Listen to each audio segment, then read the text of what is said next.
ജീവിതത്തില് ഒറ്റക്കാണ് എന്ന് എപ്പോഴെങ്കിലും നിങ്ങൾക്ക് തോന്നിയിട്ടുണ്ടെങ്കിൽ നിങ്ങൾ ഈ കഥ മുഴുവൻ കേൾക്കണം. പിന്നെ എപ്പോഴത്തെയും പോലെ ഇത് കേൾക്കാനായി നിർമ്മിച്ച കഥയാണ് എന്നുകൂടെ ഓർക്കുക. അപ്പം നമുക്ക് കഥയിലേക്ക് പോവാം. 1968 വസന്തകാലം. അലാസ്കയുടെ തെക്കൻ ഭാഗത്തുള്ള മലനിരകൾക്കിടയിൽ മനുഷ്യന്റെ സാന്നിധ്യം പേരിന് മാത്രമുള്ള ഒരിടം. ട്വിൻ ലേക്സ് അഥവാ ഇരട്ടത്തടാകങ്ങൾ എന്നറിയപ്പെടുന്ന ആ പ്രദേശം പരിഷ്കൃത ലോകത്തിന്റെ ശബ്ദകോലാഹലങ്ങളിൽ നിന്ന് നൂറുകണക്കിന് മൈലുകൾ അകലെയായിരുന്നു. അവിടേക്ക് ഒരു ചെറുവിമാനം താഴ്ന്നു പറന്നുവന്നു. അതിന്റെ ചിറകുകൾ കാറ്റിൽ ചെറുതായി വിറച്ചു.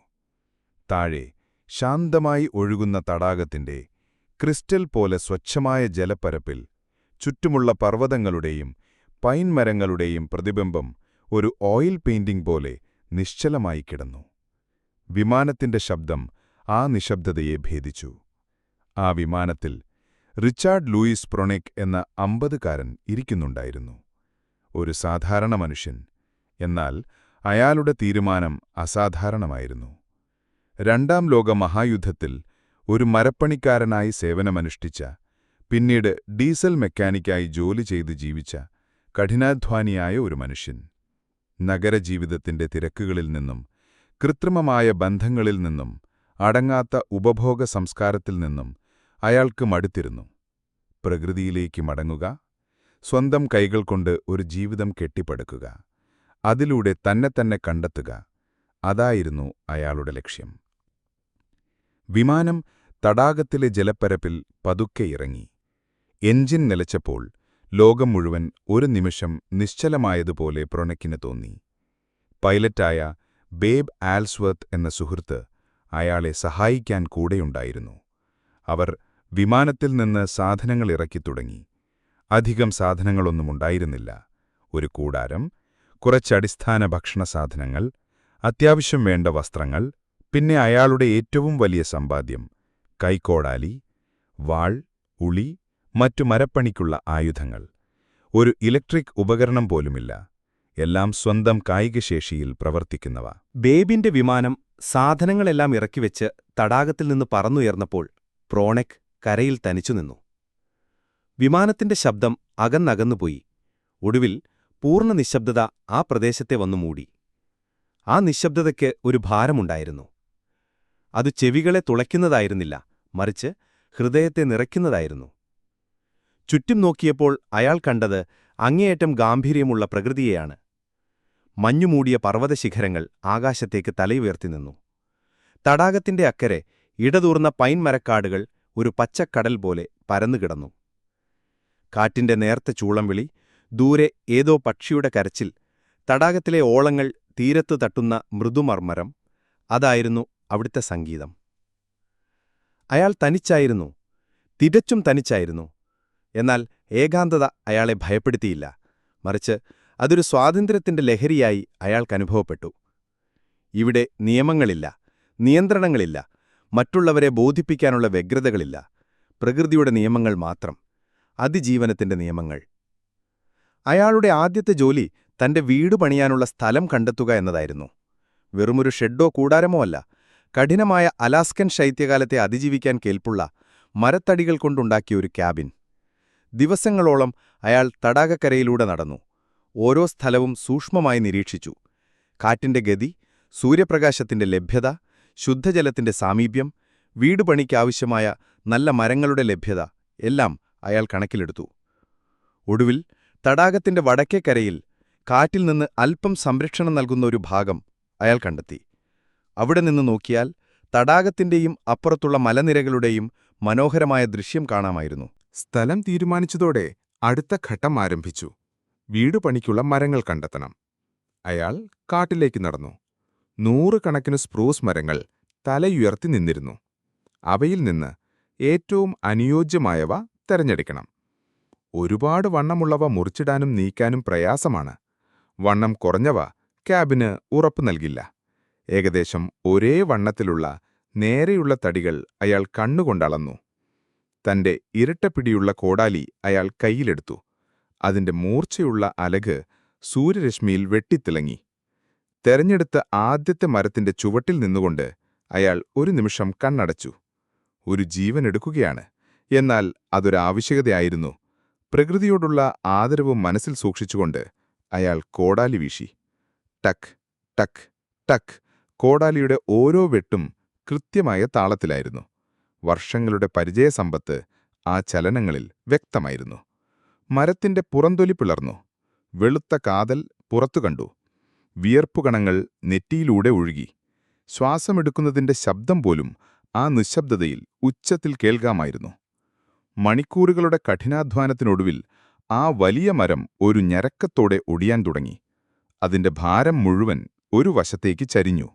ശിഖരങ്ങൾ കാറ്റിലാടിയുലഞ്ഞു. ഒടുവിൽ ഒരു വലിയ ശബ്ദത്തോടെ അത് നിലം പതിച്ചു. ഭൂമി ചെറുതായി ഒന്നു കുലുങ്ങി. പക്ഷികൾ ഭയന്ന് ചിറകടിച്ചു പറന്നു. പൊടിപടലങ്ങൾ ഉയർന്നപ്പോൾ പ്രോണെക് ആ മരത്തിനരികിൽ നിന്ന് കിതച്ചു. അതൊരു വിജയമായിരുന്നു. സ്വന്തം അധ്വാനത്തിന്റെ ആദ്യത്തെ ഫലം. ഇതൊരു തുടക്കം മാത്രമായിരുന്നു. ഒരു വീടുണ്ടാക്കാൻ ഇതുപോലെ ദശങ്ങൾ മരങ്ങൾ മുറിക്കണമായിരുന്നു.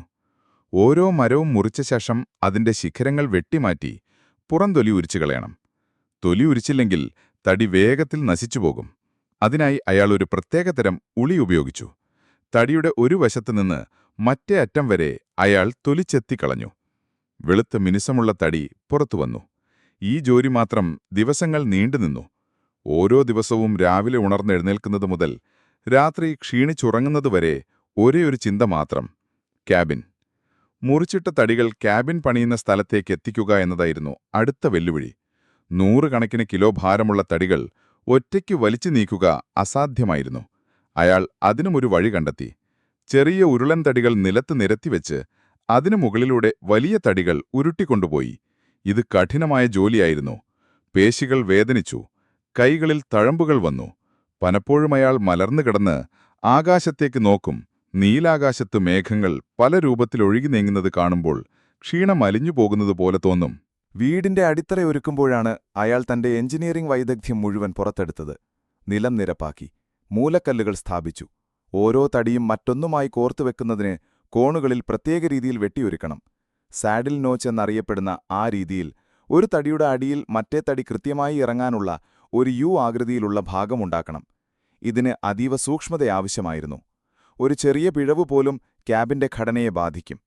ഉളിയും ചുറ്റികയും വാളും ഉപയോഗിച്ച് അയാൾ ഓരോ നോച്ചും ശ്രദ്ധയോടെ കൊത്തിയെടുത്തു. മരത്തിന്റെ നാരുകൾ പിളരുന്നതിന്റെ ശബ്ദം, ഉളി തടിയിലേക്ക് ആഴ്ന്നിറങ്ങുമ്പോഴുണ്ടാകുന്ന മണം, അതെല്ലാം അയാളുടെ ജോലിയുടെ ഭാഗമായി. അയാൾ തന്റെ ജോലിയെക്കുറിച്ചൊരു ഡയറിയിൽ എല്ലാ ദിവസവും കുറിച്ചുവെക്കുമായിരുന്നു. അന്നത്തെ കാലാവസ്ഥ, ചെയ്ത ജോലിയുടെ വിവരങ്ങൾ, കണ്ട മൃഗങ്ങൾ, പക്ഷികൾ, തന്റെ ചിന്തകൾ എല്ലാം അതിലുണ്ടായിരുന്നു. അതൊരു കേവലം ഡയറിയായിരുന്നില്ല, ആ കഠിനമായ ജീവിതത്തിന്റെ നേർസാക്ഷ്യമായിരുന്നു. ഇന്ന് ഞാൻ 7 തടികൾ തൊലിയുരിച്ചു. എന്റെ കൈകൾ വേദനിക്കുന്നു. പക്ഷേ ചുമരുകൾ ഉയരുന്നത് കാണുമ്പോൾ എല്ലാ വേദനയും മറക്കുന്നു. അത്തരം കുറിപ്പുകൾ അയാളുടെ നിശ്ചയദാർഢ്യത്തിന്റെ തെളിവായിരുന്നു. ദിവസങ്ങൾ ആഴ്ചകളായി, ആഴ്ചകൾ മാസങ്ങളായി. ക്യാബിന്റെ ചുമരുകൾ പതിയെ ഉയർന്നു വന്നു. ഓരോ തടിയും അതിന്റെ സ്ഥാനത്ത് കൃത്യമായിരുന്നു. അയാൾ നിർമ്മിച്ചത് ഒരു വീട് മാത്രമായിരുന്നില്ല, അതൊരു ശില്പമായിരുന്നു. പ്രകൃതിയിൽ നിന്ന് ലഭിച്ച വസ്തുക്കൾ കൊണ്ട്, സ്വന്തം കൈകൾ കൊണ്ട് രൂപപ്പെടുത്തിയ ഒരു കലാസൃഷ്ടി. ജനലുകൾക്കും വാതിലിനുമുള്ള സ്ഥലങ്ങൾ അയാൾ ഒഴിച്ചിട്ടു. ഓരോന്നും കൃത്യമായ അളവിലായിരുന്നു. ഇതിനിടയിൽ അയാൾ ചുറ്റുമുള്ള പ്രകൃതിയെ പഠിക്കുകയായിരുന്നു. ഏതൊക്കെ വഴികളിലൂടെയാണ് കലമാനകൾ പോകുന്നത്, എവിടെയാണ് കരടികൾ ഇര തേടുന്നത്, തടാകത്തിൽ എവിടെയാണ് നല്ല മീൻ കിട്ടുന്നത്, എല്ലാം അയാൾ നിരീക്ഷിച്ചു. ഒരു ദിവസം പണിതുകൊണ്ടിരിക്കുമ്പോൾ ഒരു ചെന്നായക്കൂട്ടം തടാകത്തിന്റെ മറുകരയിലൂടെ പോകുന്നത് അയാൾ കണ്ടു. അവ ശാന്തമായി, എന്നാൽ അധികാരത്തോടെ നടന്നു നീങ്ങുന്നത് അയാൾ ശ്വാസമടക്കിപ്പിടിച്ചു നോക്കി നിന്നു. താൻ അവരുടെ ലോകത്താണ് അതിഥിയെന്ന് അയാൾ തിരിച്ചറിഞ്ഞു. അയാൾക്ക് ഭക്ഷണത്തിനായി മീൻ പിടിക്കണമായിരുന്നു. ലളിതമായ ഒരു ചൂണ്ടയുപയോഗിച്ച് അയാൾ തടാകത്തിൽ നിന്ന് ട്രൗട്ട് മത്സ്യങ്ങളെ പിടിച്ചു. തീ കൂട്ടി ഒരു കമ്പിൽ കോർത്ത് അത് ചുട്ടെടുത്തു. ഉപ്പും കുരുമുളകും മാത്രം ചേർത്ത ആ മീനിന് അയാൾ കഴിച്ച മറ്റെല്ലാ ഭക്ഷണത്തെക്കാളും രുചിയുണ്ടായിരുന്നു. കാരണം അത് സ്വന്തം അധ്വാനത്തിന്റെ ഫലമായിരുന്നു. ഗ്രാമത്തിലെ ഒരു കടയിൽ നിന്ന് വാങ്ങിയ സവർഡോ സ്റ്റാർട്ടർ ഉപയോഗിച്ച് അയാൾ പൊളിപ്പിച്ച മാവുകൊണ്ട് റൊട്ടിയുണ്ടാക്കി. ഒരു തകരപാത്രത്തിൽ മാവ് വെച്ച് തീയുടെ കനലിനരികെ വെച്ച് അയാൾ അത് ചുട്ടെടുത്തു.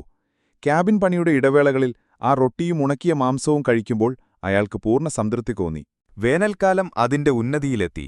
അലാസ്കയിലെ വേനലിൽ പകലിന് ദൈർഘ്യം കൂടുതലാണ്, രാത്രി വളരെ കുറഞ്ഞ സമയം മാത്രം. ഇതയാൾക്ക് കൂടുതൽ സമയം ജോലി ചെയ്യാൻ അവസരം നൽകി. ക്യാബിന്റെ ചുമരുകൾ പൂർത്തിയായപ്പോൾ അടുത്ത വലിയ കടമ്പ മേൽക്കൂരയായിരുന്നു. മേൽക്കൂര ശക്തമായിരിക്കണം, കാരണം ശൈത്യകാലത്ത് അതിന് ടൺ കണക്കിന് മഞ്ഞിന്റെ ഭാരം താങ്ങേണ്ടിവരും. അയാൾ നീളമുള്ള കഴുക്കോലുകൾ ഉണ്ടാക്കി അവയെ താങ്ങി നിർത്താൻ നടുവിലായി ഒരു വലിയ തടി സ്ഥാപിച്ചു. അതിനു മുകളിൽ ചെറിയ തടികൾ നിരത്തി പിന്നീട് പായലും മണ്ണും കൊണ്ട് പല അടുക്കുകളായി മേൽക്കൂര ഒരുക്കി.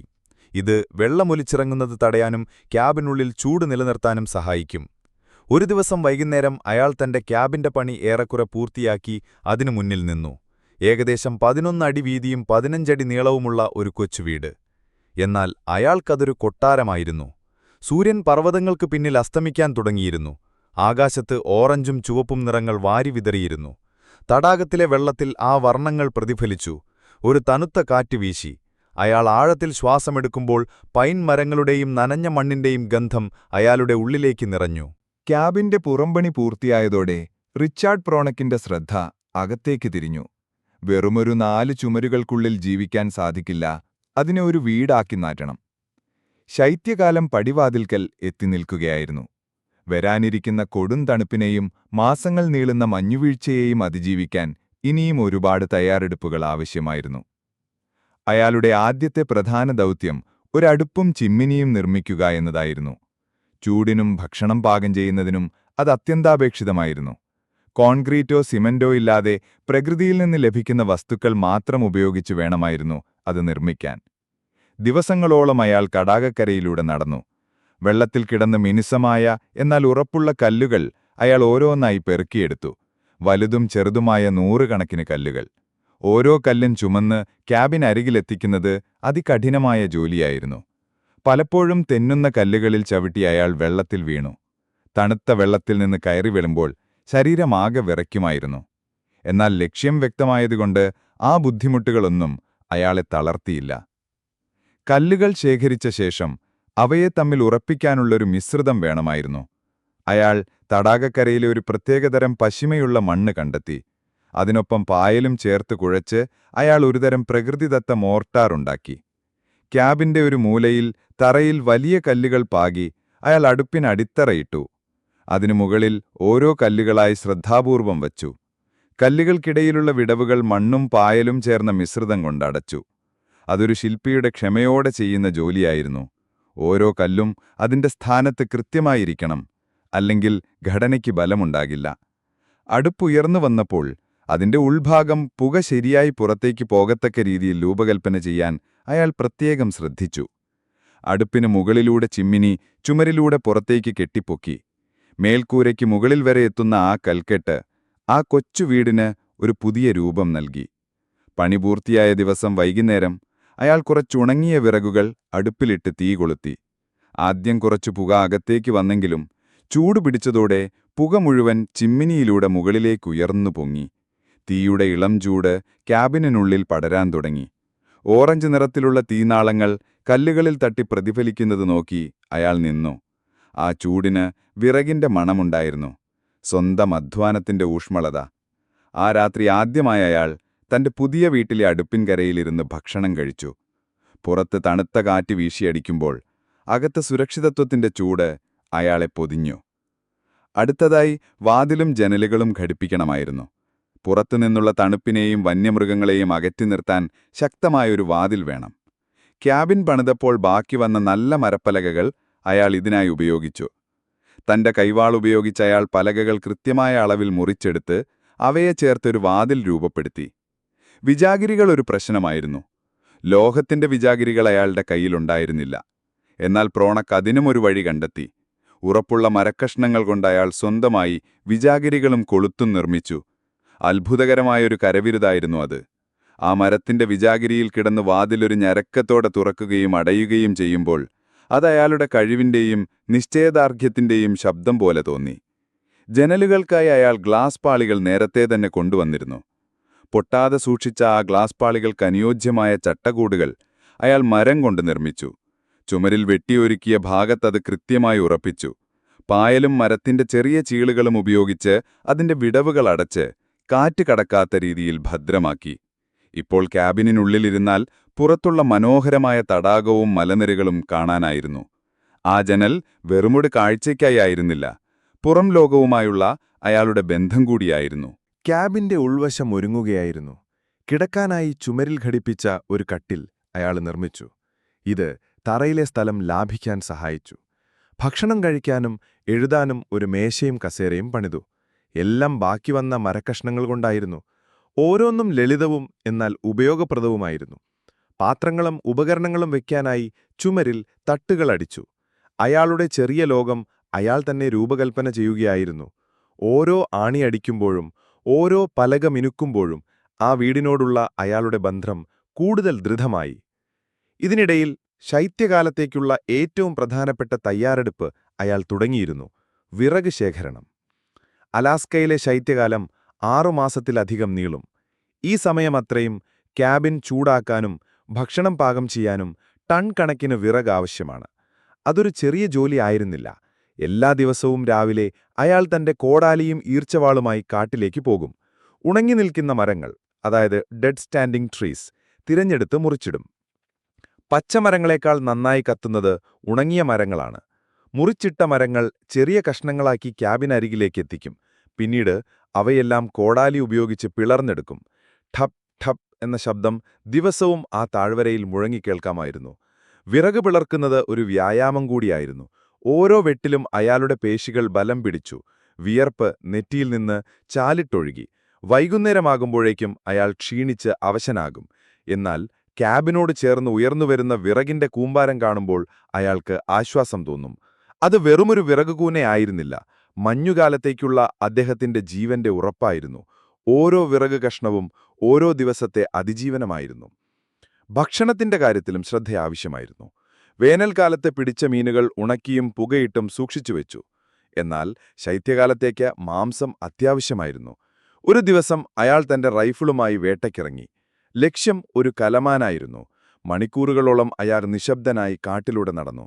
കാറ്റിന്റെ ഗതി ശ്രദ്ധിച്ച് ഒച്ചയുണ്ടാക്കാതെ ഓരോ ചുവടും സൂക്ഷിച്ചുവെച്ചു.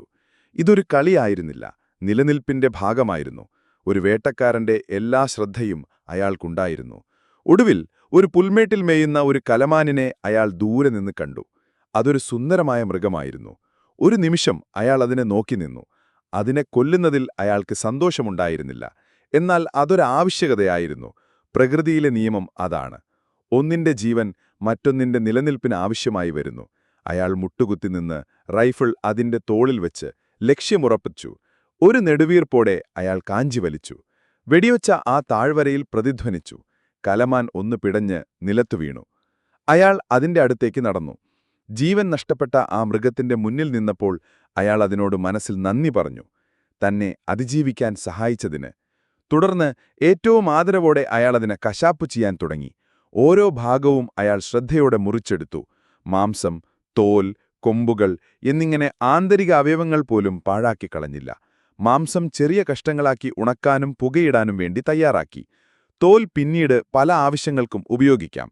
പ്രകൃതിയിൽ ഒന്നും പാഴാക്കാനില്ലെന്ന് അയാൾക്ക് നന്നായി അറിയാമായിരുന്നു. ദിവസങ്ങൾ കടന്നുപോകുന്തോറും പ്രകൃതി മാറുകയായിരുന്നു. മരങ്ങളിലെ ഇലകൾക്ക് സ്വർണ്ണനിറവും ചുവപ്പുനിറവും വന്നു തുടങ്ങി. പുൽമേടുകൾ കരിഞ്ഞുണങ്ങി. രാവിലെ എഴുന്നേൽക്കുമ്പോൾ പുല്ലിൻ തുമ്പുകളിൽ വെളുത്ത മഞ്ഞിന്റെ നേർത്ത പാട കാണാമായിരുന്നു. പകലിന്റെ നീളം കുറഞ്ഞുവന്നു. രാത്രികൾക്ക് ദൈർഘ്യമേറി. തണുപ്പ് കൂടിക്കൂടി വന്നു. തടാകത്തിലെ വെള്ളം കൂടുതൽ ശാന്തമായി. അതിന്റെ മുകളിൽ നേർത്തൊരു ആവി എല്ലായ്പ്പോഴും തങ്ങിനിന്നു. പക്ഷികൾ കൂട്ടത്തോടെ തെക്കോട്ട് പറന്നുപോകുന്നത് അയാൾ കണ്ടു. മൃഗങ്ങൾ തണുപ്പുകാലത്തെ നേരിടാനുള്ള അവസാന തയ്യാറെടുപ്പുകളിലായിരുന്നു. കരടികൾ വിശ്രമമില്ലാതെ ഭക്ഷണം തേടി നടന്നു. അണ്ണാറക്കണ്ണന്മാർ തങ്ങളുടെ കൂടുകളിലേക്ക് കായ്കനികൾ ശേഖരിച്ചു വെക്കുന്ന തിരക്കിലായിരുന്നു. പ്രകൃതി ഒരു വലിയ നിദ്രയിലേക്ക് വഴുതി വീഴാൻ തയ്യാറെടുക്കുകയായിരുന്നു. ഒരു ദിവസം രാവിലെ പ്രോണക് ഉറക്കമുണർന്ന് ജനലിലൂടെ പുറത്തേക്ക് നോക്കിയപ്പോൾ ലോകം മാറിയിരുന്നു. എല്ലാം വെളുത്തതായിരുന്നു. രാത്രിയിൽ മഞ്ഞു പെയ്തിരിക്കുന്നു. മരച്ചില്ലകളിലും ക്യാബിനിന്റെ മേൽക്കൂരയിലും ദൂരെ കാണുന്ന പർവ്വതങ്ങളിലും മഞ്ഞ് ഒരു പുതപ്പുപോലെ വീണുകിടന്നിരുന്നു. ശബ്ദങ്ങളെല്ലാം ആ മഞ്ഞിൻ പുതപ്പിനടിയിൽ ഒതുങ്ങിയതുപോലെ. ഒരസാധാരണമായ നിശബ്ദത. അയാൾ വാതിൽ തുറന്നു പുറത്തിറങ്ങി. ശുദ്ധമായ മഞ്ഞിൽ അയാളുടെ കാൽപ്പാടുകൾ ആദ്യമായി പതിഞ്ഞു. തണുത്ത, ശുദ്ധമായ വായു അയാൾ ഉള്ളിലേക്ക് വലിച്ചെടുത്തു. ശൈത്യകാലം വന്നെത്തിയിരിക്കുന്നു. കഠിനമായ പരീക്ഷണങ്ങളുടെ കാലം. എന്നാൽ അയാൾ ഭയന്നില്ല. തന്റെ ഊഷ്മളമായ ക്യാബിനുള്ളിൽ അടുപ്പിൽ തീയെരിയുന്നുണ്ട്. ആവശ്യത്തിനുള്ള വിറകും ഭക്ഷണവും അയാൾ സംഭരിച്ചു വെച്ചിട്ടുണ്ട്. പുറത്തു മഞ്ഞു പെയ്യുമ്പോൾ തന്റെ കസേരയിലിരുന്ന് ഒരു പുസ്തകം വായിക്കാനോ തന്റെ ഡയറിയിൽ കുറിപ്പുകൾ എഴുതാനോ അയാൾക്ക് സാധിക്കും. ആ ഏകാന്തതയിൽ, ആ നിശബ്ദതയിൽ അയാൾ സംതൃപ്തനായിരുന്നു. ശൈത്യകാലത്തെ സ്വാഗതം ചെയ്യാൻ അയാൾ തയ്യാറായിരുന്നു. ശൈത്യകാലം അതിന്റെ പൂർണ്ണരൂപത്തിൽ ആ താഴ്വരയെ വന്നു മൂടി. ആദ്യത്തെ മഞ്ഞുവീഴ്ചയുടെ സൗന്ദര്യം പതിയെ പതിയെ അതിന്റെ കാഠിന്യത്തിന് വഴിമാറി. താപനില അതിവേഗം താഴേക്ക് പതിച്ചു. 0 താഴെ 20-30, ചില ദിവസങ്ങളിൽ 40 ഡിഗ്രി ഫാരൻഹീറ്റ് വരെ തണുപ്പ് രേഖപ്പെടുത്തി. അങ്ങനെയുള്ള ദിവസങ്ങളിൽ പുറത്തിറങ്ങുന്നതുപോലും അപകടകരമായിരുന്നു. ശ്വാസമെടുക്കുമ്പോൾ മൂക്കിലെ രോമങ്ങൾ തണുത്തുറഞ്ഞു പോകുന്നതുപോലെ തോന്നും. പുറത്തേക്ക് വിടുന്ന ശ്വാസം വായുവിൽ വെളുത്ത പുകയായി തങ്ങിനിന്ന് കൺപീലികളിലും താടിയിലും നേർത്ത മഞ്ഞുകണങ്ങളായി പറ്റിപ്പിടിക്കും. മരങ്ങൾ കൊടും തണുപ്പിൽ വിറങ്ങലിച്ചു നിൽക്കും. ഇടയ്ക്ക് അവയുടെ തായ്തടി നരവിച്ച് വിള്ളലുണ്ടാകുമ്പോൾ ഒരു വെടിയൊച്ച പോലുള്ള ശബ്ദം ആ നിശബ്ദതയെ ഭേദിക്കും. റിച്ചാർഡ് പ്രോണേക്കിന്റെ ജീവിതം ഇപ്പോൾ ഒരു പുതിയ താളത്തിലായി. വേനലിലെയും ശരത്കാലത്തെയും പോലെ പുറത്തു വലിയ നിർമ്മാണ പ്രവർത്തനങ്ങളൊന്നും ഉണ്ടായിരുന്നില്ല. ഇപ്പോൾ ശ്രദ്ധ മുഴുവൻ അതിജീവനത്തിലായിരുന്നു. ഓരോ ദിവസവും കൃത്യമായ ചിട്ടകളോടെയായിരുന്നു അയാൾ ജീവിച്ചത്. ആ ചിട്ടകൾ തെറ്റിയാൽ പ്രകൃതിയുടെ മുന്നിൽ അയാൾ പരാജയപ്പെട്ടു പോകുമെന്ന് അയാൾക്കറിയാമായിരുന്നു. ഓരോ ദിവസവും തുടങ്ങുന്നത് അടുപ്പിൽ തീ കത്തിക്കുന്നതോടെയാണ്.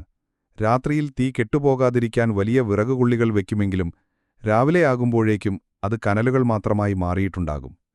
തണുത്തുറഞ്ഞ ക്യാബിനുള്ളിൽ നിന്ന് വിറയിലൂടെ എഴുന്നേറ്റ് ആ കനലുകളിലേക്ക് പുതിയ വിറകുകൾ ചേർത്തു കൊടുക്കുമ്പോൾ തീ ആളിക്കത്തും. ആ തീയുടെ ചൂട് പതിയെ ക്യാബിനുള്ളിൽ പരക്കുമ്പോഴാണ് ഒരു പുതിയ ദിവസത്തിന് ജീവൻ വയ്ക്കുന്നത്. പ്രഭാതഭക്ഷണമായി ഓട്സ് കഞ്ഞിയോ അല്ലെങ്കിൽ തലേദിവസത്തെ മിച്ചം വന്ന മാംസമോ കഴിക്കും. ദിവസത്തിലെ ഏറ്റവും പ്രധാനപ്പെട്ടതും അപകടം പിടിച്ചതുമായ ജോലി വെള്ളം ശേഖരിക്കലായിരുന്നു. തടാകമിപ്പോൾ കട്ടിയായ മഞ്ഞുപാളിയാൽ മൂടപ്പെട്ടിരുന്നു. ചിലയിടങ്ങളിൽ 2-3 മടി കനമുണ്ടാകും ഐസിന്. എല്ലാ ദിവസവും അയാൾ തന്റെ കോടാലിയുമായി തടാകക്കരയിലേക്ക് പോകും. മഞ്ഞു വകഞ്ഞുമാറ്റി ഒരേ സ്ഥലത്ത് തന്നെ അയാൾ കോടാലി കൊണ്ട് വെട്ടാൻ തുടങ്ങും. അതൊരു ശ്രമകരമായ ജോലിയായിരുന്നു. ഐസിന്റെ ചീളുകൾ തെളിച്ച് മുഖത്തടിക്കും. ഓരോ വെട്ടിനും ഐസ്പാളിയിൽ ചെറിയൊരു കുഴി മാത്രമാണ് രൂപപ്പെടുക. മിനിറ്റുകളോളം നീണ്ടുന്ന കഠിനാധ്വാനത്തിനൊടുവിൽ കോടാലിയുടെ അറ്റം താഴെയുള്ള വെള്ളത്തിൽ തട്ടും. ആ ചെറിയ ദ്വാരത്തിലൂടെ തെളിനീരുറവ പോലെ വെള്ളം മുകളിലേക്ക് വരും. അവിടെ അയാൾ അതീവ ശ്രദ്ധാലുവായിരുന്നു. ഒരു നിമിഷത്തെ അശ്രദ്ധ മതി കാൽ വഴുതി ആ തണുത്തുറഞ്ഞ വെള്ളത്തിലേക്ക് വീഴാൻ. അങ്ങനെ ഒരു അപകടം സംഭവിച്ചാൽ സഹായത്തിന് ആരുമില്ല. ആ തണുപ്പിൽ നിന്ന് രക്ഷപ്പെട്ട് ക്യാബിനിലെത്താൻ പോലും സാധിക്കില്ല. അതുകൊണ്ട് ഓരോ ചുവടും അയാൾ അളന്നുമുറിച്ചാണ് വെച്ചത്. ബക്കറ്റിൽ വെള്ളം നിറച്ച് അത് ചുമന്നുകൊണ്ട് ക്യാബിനിലേക്ക് നടക്കുമ്പോൾ വെള്ളം വഴിയിൽ തുളുമ്പി വീണ് നിമിഷങ്ങൾക്കുള്ളിൽ ഐസായി മാറും.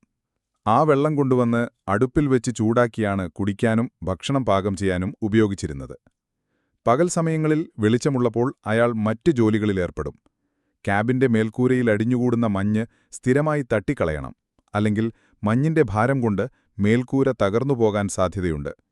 ഒരു നീണ്ട മരക്കഷ്ണം ഉപയോഗിച്ച് അയാൾ മേൽക്കൂരയിലെ മഞ്ഞ് താഴേക്ക് തള്ളിയിടും. വിറക് തീർന്നുപോകാതെ സൂക്ഷിക്കണം.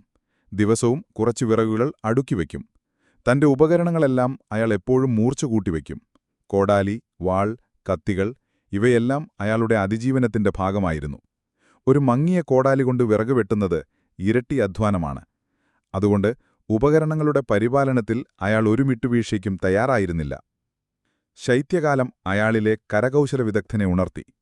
പുറത്ത് ലോകം മഞ്ഞിൽ പുതഞ്ഞുറങ്ങുമ്പോൾ ക്യാബിനുള്ളിലെ അടുപ്പിന്റെ ചൂടിലിരുന്ന് അയാൾ മരം കൊണ്ട് മനോഹരമായ വസ്തുക്കളുണ്ടാക്കാൻ തുടങ്ങി.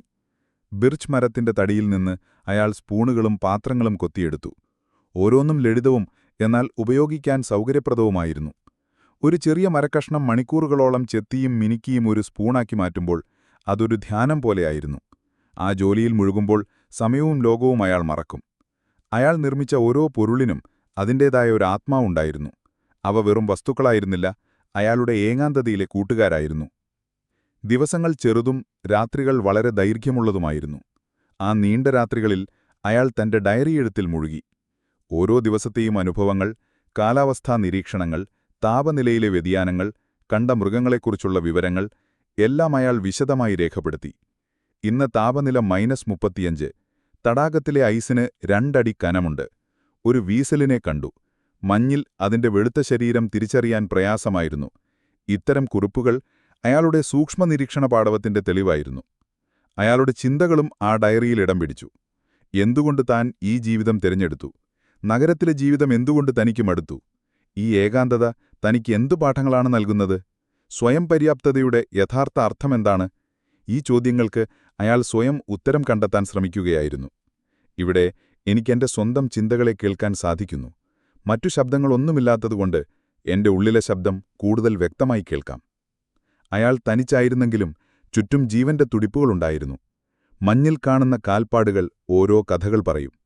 ചെന്നായക്കൂട്ടം രാത്രിയിൽ തടാകത്തിനു മുകളിലൂടെ നടന്നുപോയതിന്റെ പാടുകൾ, ഒരു ലിങ്ക്സ്, അതായത് ഒരു തരം കാട്ടുപൂച്ച, മുയലിനെ ഓടിച്ചതിന്റെ അടയാളങ്ങൾ, മരപ്പൊത്തുകളിൽ നിന്ന് പുറത്തേക്ക് വരുന്ന മൂങ്ങയുടെ കരച്ചിൽ, എല്ലാം ആ ജീവചക്രത്തിന്റെ ഭാഗമായിരുന്നു.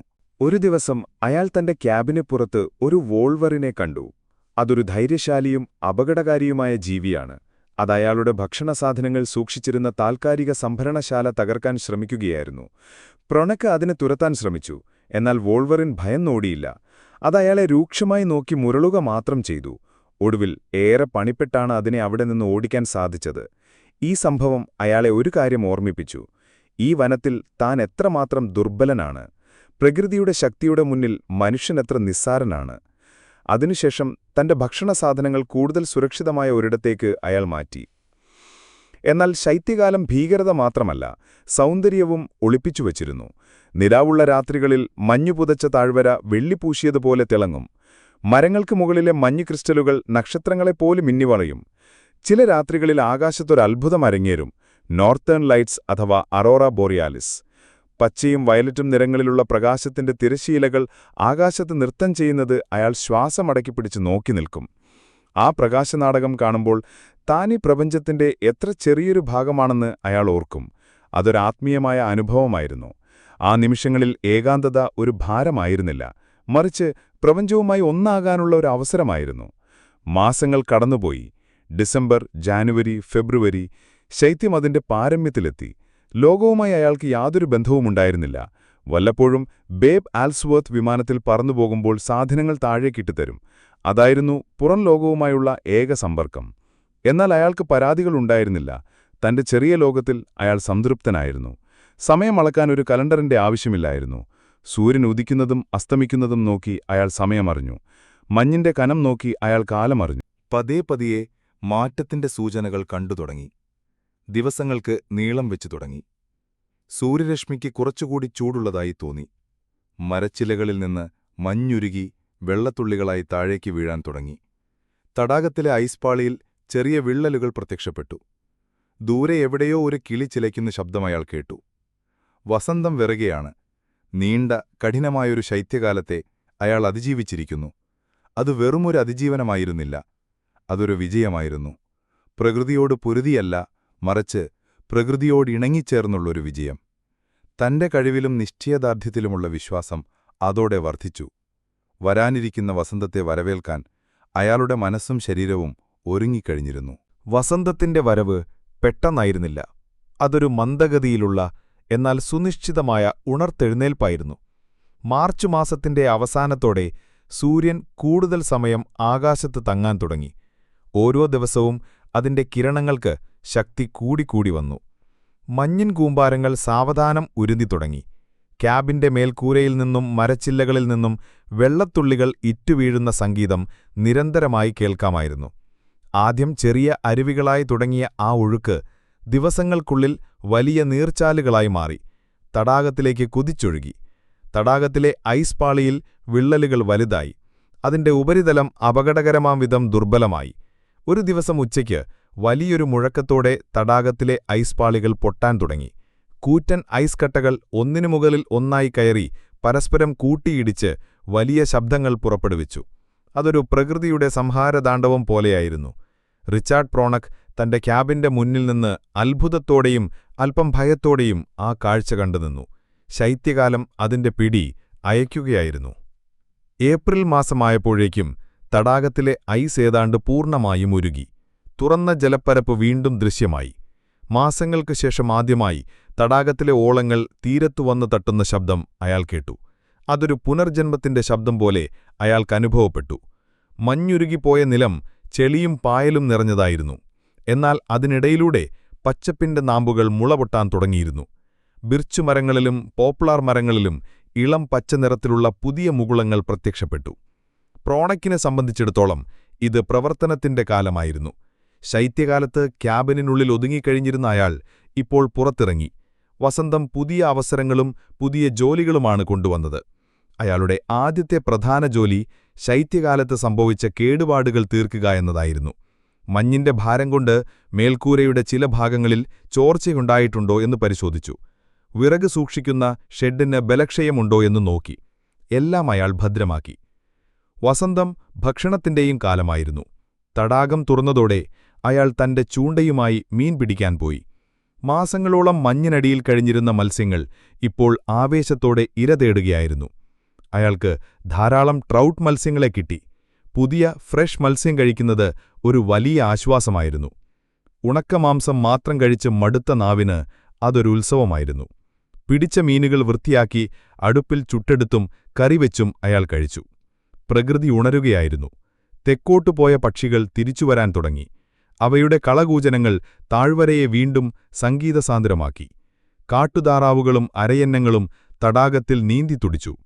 കരടികൾ ശീതകാലനിദ്ര കഴിഞ്ഞ് തങ്ങളുടെ ഗുഹകളിൽ നിന്നും പുറത്തുവന്നു. മെലിഞ്ഞുണങ്ങിയവ വിശന്നു വലഞ്ഞിരുന്നു. പ്രോണക് അവയെ ദൂരെ നിന്നും കാണുമ്പോൾ എപ്പോഴും ജാഗ്രത പാലിച്ചു. വിശപ്പുള്ള ഒരു കരടി അപകടകാരിയാണ്. ഈ സമയത്ത് അയാൾക്ക് പ്രകൃതിയിൽ നിന്ന് ധാരാളം ഭക്ഷണം ലഭിച്ചു. കാട്ടുചെടികളുടെ ഇളം തണ്ടുകളും കിഴങ്ങുകളും അയാൾ ശേഖരിച്ചു. ഫിഡിൽ ഹെഡ് ഫേൺസ് എന്നറിയപ്പെടുന്ന ചുരുണ്ടിരിക്കുന്ന ഇളം ചെടികൾ അയാൾക്ക് പ്രിയപ്പെട്ടതായിരുന്നു. അത് വേവിച്ചു കഴിക്കുന്നത് വളരെ രുചികരമായിരുന്നു. പ്രകൃതി ഒരമ്മയെപ്പോലെ ശൈത്യകാലത്തെ അതിജീവിച്ച തന്റെ മക്കൾക്ക് ഭക്ഷണം നൽകുകയായിരുന്നു. ക്യാബിനു ചുറ്റുമുള്ള സ്ഥലം അയാൾ വൃത്തിയാക്കി. ഒരു ചെറിയ പൂന്തോട്ടമുണ്ടാക്കാൻ അയാൾ തീരുമാനിച്ചു. ബേബ് ആൽസ്വർത്ത് അടുത്ത തവണ വരുമ്പോൾ കുറച്ചു വിത്തുകൾ കൊണ്ടുവരാമെന്ന് ഏറ്റിരുന്നു.